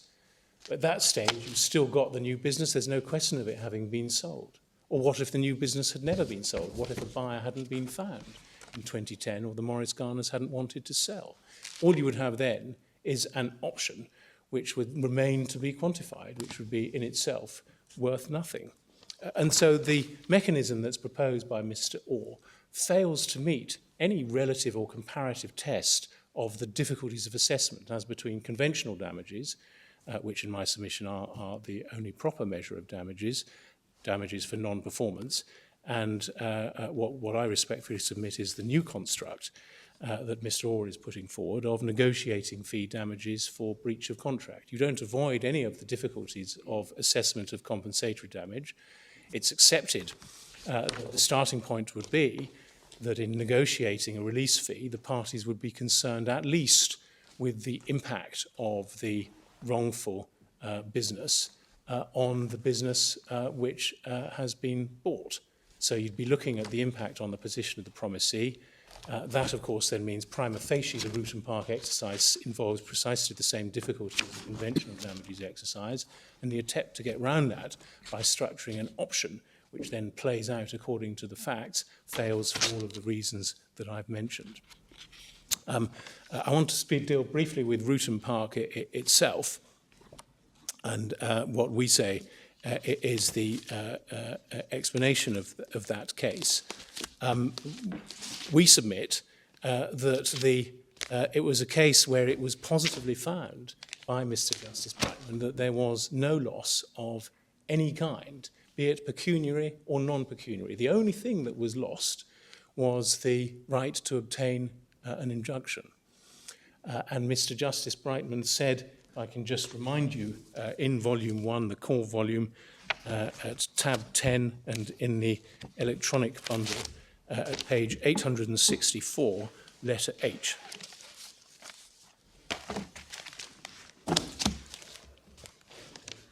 Or we can take it up at G. If, therefore, the defendants submit, I refuse an injunction, I ought to award no damages in lieu. That would seem on the face of it a result of questionable fairness on the facts of this case. Had the offending development been the erection of an advertisement hoarding in defiance of protest and writ, I apprehend, assuming my conclusions on other points to be correct, that the court would not have hesitated to grant a mandatory injunction for its removal. If, for social and economic reasons, the court does not see fit in the exercise of its discretion in the demolition of the 14 houses, is it just that the plaintiffs should receive no compensation and that the defendants should be left in undisturbed possession of the fruits of their wrongdoing? So what's been lost is the injunction.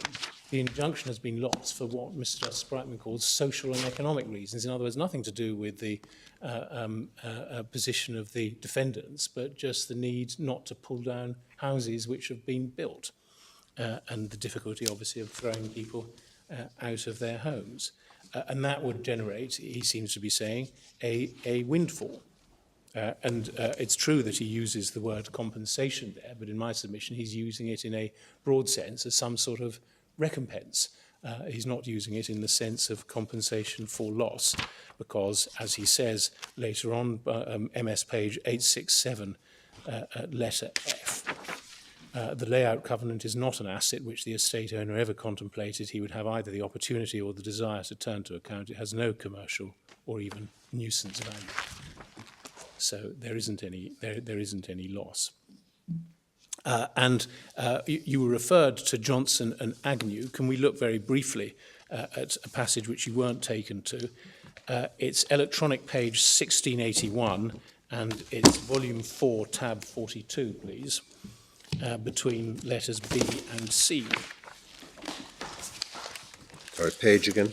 1682, my lord. Sorry, 1681, forgive me. Apologise. 168.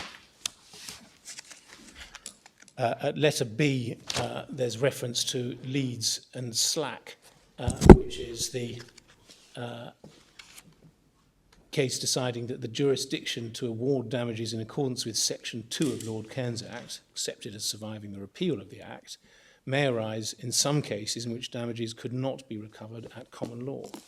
Examples of this would be damages in lieu of a quia timit injunction and damages for breach of a restrictive covenant to which the plaintiff was not a party. Obviously, that's the Rutan Park case. To this extent, the Act created a power to award damages which did not exist before at common law. But apart from these, and those are the words I emphasise, and similar cases where damages could not be claimed at all at common law, there's sound authority for the proposition that the Act does not provide for the assessment of damages on any new basis. So Lord Wilberforce actually carved out the very case that we're dealing with. And the same point was made in a case that we find in the core volume 1 of authorities, which is Jagged and Sawyer, a case in the Court of Appeal. It's tab 5, and in the electronic bundle, the relevant page is 694. It's in the judgment of Lord Justice Millett. At letter G, Lord Justice Millett refers to Lord Wilberforce's speech in Johnson and to Lord Wilberforce stating that he couldn't agree with the proposition that that damages were intended to be on a different basis from that applicable at common law. But as Lord Justice Millett points out, this statement mustn't be taken out of context, and then he refers to the fact that Lord Wilberforce had recognised that damages could be awarded under Lord Cairns Act where there was no cause of action at law.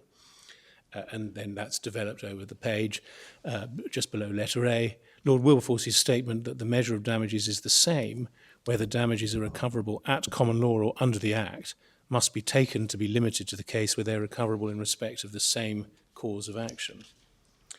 Now, we say, therefore, that there's absolutely no basis for regarding Ruton Park as somehow shedding light on common law damages for breach of contract, because by being a decision under Lord Cairns Act, it's somehow the cart drives the horse, and it's to be taken as deciding that the measure of damages deployed by Mr. Justice Brightman was also a measure available at common law. That's simply not a necessary consequence. My Lord, just by way of a footnote, in answer to a point raised by my Lord Carnworth on the SJC case, which is the Lands Tribunal case, it has been followed, we understand, in a case which we don't have, but if you would like it, I will give you the reference, called Stockport. And the reference to that is 1986, 52 Property and Compensation Reports, page 278, 52 P&CR 278. Stockport and Alweer, 52 P&CR 278. My Lord, we can provide. Yeah, was that in a Section 84 case? I think so, yes. And then there was the reason that my Lord may remember this is because my Lord himself gave a judgment in a case called Winter and Traditional Contracts in the Court of Appeal, which, well, that's what the law reports show. So no, I probably did. That doesn't mean I remember it. In that case, you did refer to Ruton Park, and you said, well, that might have come into this statutory exercise, but the authorities point against it. So that may be what's prompted or assisted my Lord's recollection, even if the Winter case has faded a little from Oh, view. thank you for reminding me. My Lord, the Hendricks case, can I just deal briefly with the Hendricks case and with the point that my Lady Hale put to Mr. Orr about what one means by identifiable financial loss. And we say, on our narrow proposition, obviously, that the question is whether the breach is one which is capable of causing harm, which can be identified to the extent that it then becomes financially compensable. And that would include non-pecuniary loss, which can be expressed in money terms. In a case like Hendricks, you have what Donald Rumsfeld might have called a known unknown.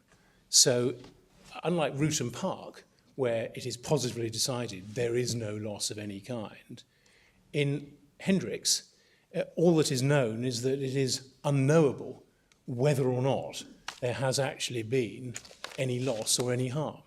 One can see the possibility, which is raised by the affidavit evidence of the estate's manager that Mr. Orr read to you, and by common sense, that if people buy Hendricks records and find out that he's simply the sideman on an undistinguished musical offering, that may in some way discourage or deter them from buying the records where Hendricks was the leader and able fully to express his own unique musical ambitions. But the basis on which the Court of Appeal proceeded in the Hendricks case was that it would never be possible, however much you tried, to get any evidence which would ever bear on that. I mean, it's just too nebulous was their approach. And the subjective impact on these purchasers, even if you could find said purchasers, would simply be something that could never be found out. So you have a known unknown. And that's why Mr. Justice Lewison, in our respectful submission, correctly analysed the case in a reference which I gave you yesterday in Devonish at volume 1, tab 3 of the bundle, volume page 596, paragraph 93 at letter B. Not merely a case of evidential difficulties of proof, but the lack of facts that could be alleged to support a claim for compensatory damages. So there were enough facts to raise the possibility of such a claim, but there could never have been facts that would then drive it home, even on the most generous basis. That, at any rate, was the basis on which the Court of Appeal proceeded. Whether or not that was correct or incorrect doesn't really matter. And what they then did was to identify, as a matter of principle, what we can see in the bundle at Volume 1, Tab 4, bundle page 659, the following question. This appeal raises, as a matter of principle, whether the court can and should order the recovery of any damages in circumstances where the appellant has not proved that it has suffered any financial loss.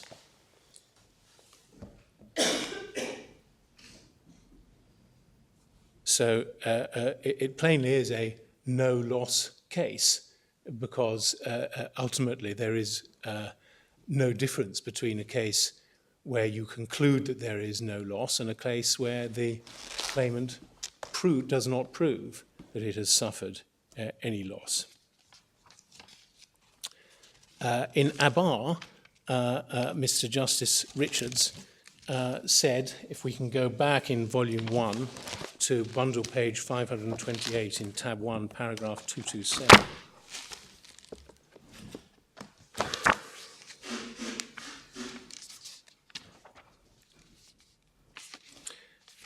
Can I just ask just on general principles, if the claimant hasn't proved that it has suffered any financial loss, then does one not have to proceed on the basis that in fact it has suffered no financial loss? Yes. Well, that is, I'm not inviting, on the basis of my broad proposition, of course, I'm inviting the court to depart from Experience Hendricks, because I recognise that is a case, as I said in opening, where the court did award damages, root and park damages, I mean, for a breach of contract. And my lord is right that ultimately there is no difference between those two sort of cases. If you don't prove that you've suffered financial loss, then there is no loss.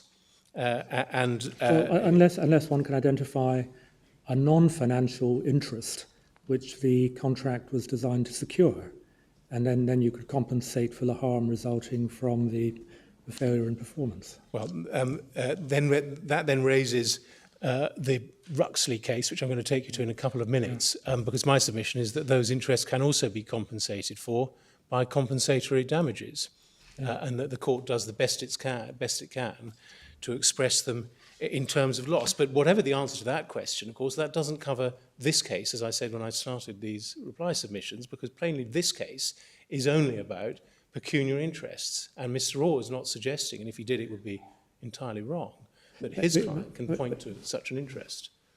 Yeah. One can see on the facts of Hendricks, well, it might have been approached in a different way.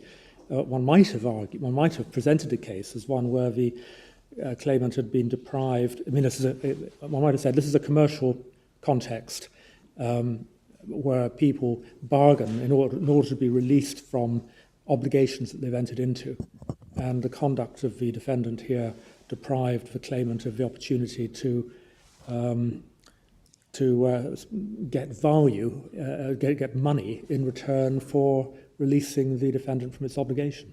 Yes. In which case there would have been a financial loss which could be measured in a roof and park type of way. As my lord says, that wasn't the way it's presented or decided. It's reasonable recompense. Had it been presented in that way, I would still, with respect, say that would be inconsistent with fundamental theory, because the basic principle is you compensate for non-performance. And that's not the same, with respect, as compensating for the loss of a bargaining opportunity to be released from performance. Those are simply two different things. And if, to come back to the points I made yesterday, which I'm repeating today, if one takes that bargaining opportunity approach to any sort of coherent conclusion, then it must follow that it's going to be available in principle in every case. And that is the essential difficulty. That's why I would say an issue of principle has been raised here. That brings me to my next point, which is a point raised earlier today by my Lord Sumption, that root and park damages may have or been used to cover a number of meanings. It all comes back to the question in my submission: what is meant by compensatory damages, or more specifically, what is it that is being valued when the court conducts an exercise of compensation in a common law claim for breach of contract. And Mr. Orr prays in aid a New Zealand case called Denaro and a breach of warranty case in this jurisdiction, Karim, to suggest that the court can look at the value of the assets sold, in effect, without the benefit of the promise that has been breached. And I want to make a number of points about that. The starting point is that it's clear and is accepted that one looks for a root and park exercise only at the extent of the wrongdoing. So you don't assume, as the form of the judge's order here might suggest, if taken literally, that the hypothetical negotiation is about release of the covenants altogether.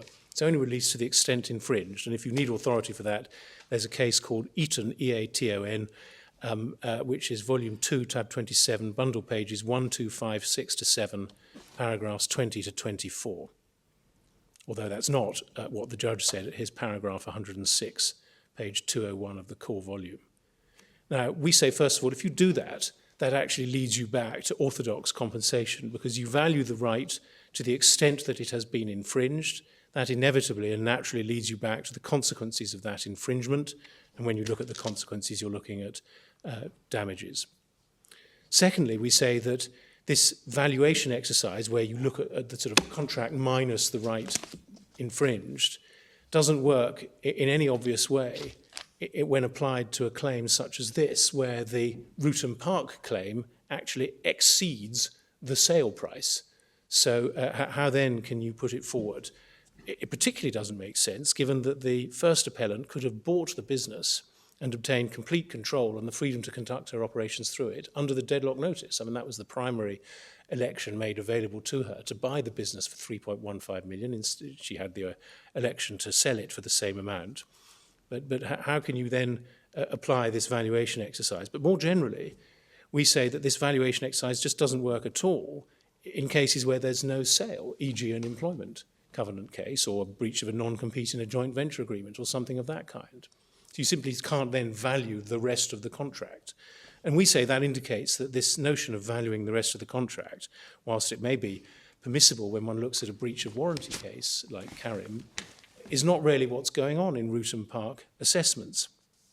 We say that the exercise, of course, still runs up against the basic points we've made that I mentioned a moment ago, that it represents a different theory of compensation from the standard Robinson and Harman approach, which is based on non-performance. And this is compensation for a release, compensation for the loss of the opportunity to get a different contract. If it's valid at all, that must apply universally in my submission to every breach of contract. There is no principled basis by which to confine any such theory to a subcategory of case. And indeed, there seems no obvious reason why compensatory damages in the orthodox sense should be the default position. Why shouldn't we always start by looking at this valuation of the right infringed basis? The consequence would be that every breach of contract would sound in substantial damages, or if one adopts the restitutionary theory, every breach of contract would be an unjust enrichment of the promisor. The standard approach, by contrast, and what I submit is the approach, is well summarised in a case that was mentioned yesterday afternoon, which is the Ruxley case, the swimming pool case. Can we briefly look at that? It's volume 4, tab 57, bundle page 1925. My lords will recall that's where Mr. Forsyth had ordered a swimming pool to be built to a depth of 7 foot 6 inches, and it was built only to a depth of 6 foot 9 inches. In order to get it to the proper depth, you'd have had to rebuild it at immense cost, dig the whole thing out and start again. For some reason, the possibility of adding to the height of it doesn't seem to have been considered, but that's an irrelevant comment. Mr. Forsyth sought to take advantage of this by saying, well, I either get the diminution in my value, the value of my property, which is nothing because a swimming pool of 6 foot 9 is worth exactly the same as one of 7 foot 6. They're equally safe and convenient to use. Or I get the cost of reinstatement. And since the diminution in value is nothing, therefore I ought to be given the cost of reinstatement, £21,000. What the trial judge did, reversed by the Court of Appeal but upheld by the House of Lords, was to order the sum of £2,500 for disappointed expectations, loss of amenity value, or as Lord Mustill called it, loss of the consumer's surplus. because, as Mr. Forsyth put it, it was less fun and I didn't get what I wanted. And the standard analysis, as expressed by Lord Lloyd, with whom their lordships all agreed, is at bundle page 1925. 1925. Starting at letter F, please. He begins by citing Robinson and Harman. He says, it doesn't mean that in every case of breach of contract the plaintiff can obtain a monetary equivalent of specific performance. It's first necessary to ascertain the loss the plaintiff has in fact suffered by reason of the breach. So again, he ties the loss to the breach, to the non-performance. If he has suffered no loss, as sometimes happens, he can recover no more than nominal damages, for the object of damages is always to compensate the plaintiff, not to punish the defendant. And the compensation there is a compensation in terms of the loss, which is loss suffered by reason of the breach. And that reflects what I called in my opening the traditional advice, which I submit has been given and continues to be given up and down the land and should be reaffirmed in this case. And then he cites Lord Haldane in British Westinghouse, the mitigation case, who says, as far as possible, he who has proved a breach of bargain to supply what he contracted to get is to be placed as far as money can do it in as good a situation as if the contract had been performed. The fundamental basis is thus compensation for pecuniary loss naturally flowing from the breach. Note, says Lord Lloyd, Lord Haldane doesn't say that the plaintiff is always to be placed in the same situation physically as if the contract had been performed, but in as good a situation financially, so far as money can do it. This necessarily involves measuring the pecuniary loss which the plaintiff has in fact sustained. And then if we go back in the bundle to page 1920 in Lord Mustill's speech, just between letters F and G, he says there are not two alternative measures of damage at opposite poles, but only one, namely the loss truly suffered by the promisee. In some cases, the loss can't be fairly measured except by reference to the full cost of repair. In others, in particular those where the contract is designed to fulfill a purely commercial purpose, as in this case, the loss will very often consist only of the monetary detriment brought about by the breach of contract. But these remedies are not exhaustive, for the law must cater for those occasions where the value of the promise to the promisee exceeds the financial enhancement of his position which full performance will secure. And that's referred to as the consumer's surplus. And he says it's usually incapable of precise valuation in terms of money exactly because it represents a personal, subjective and non-monetary gain. He gives some examples about lurid bathroom tiles and so on. Just at letter C, he says it would be equally unreasonable to deny all recovery for such a loss. The amount may be small, and since it cannot be quantified directly, there may be room for difference of opinion about what it should be. But in several fields, the judges are well accustomed to putting figures to intangibles. I think my lady referred to that as guesswork yesterday, but this is another description. I see no reason why the imprecision of the exercise should be a barrier if this is what fairness demands. So if one does have a case, I mean, it's hard to see how in a commercial context one could readily have some consumer surplus or loss of amenity. But if you do, then the law will find a way of putting a money figure on it. But it will do so by way of giving compensation for loss. It will put a figure on the intangible, as Lord Mustill puts it. What it won't do is carry out a completely different exercise of seeking to analyse what alternative bargain would have been negotiated for what amount. Lord Bridge, before we leave this, down to my final submissions, at page 1914, letter B, said this in relation to the argument advanced by Mr. Jacob for the disappointed building owner, Mr. Forsyth. He said, "It seems to me the argument to suffer from an inherent logical flaw in that it leads from the premise that a loss has been suffered which is incapable of economic measurement to the conclusion that it must be compensated by reference to a measure of economic loss, scillicet, the cost of reinstatement, which has not been and will not be incurred."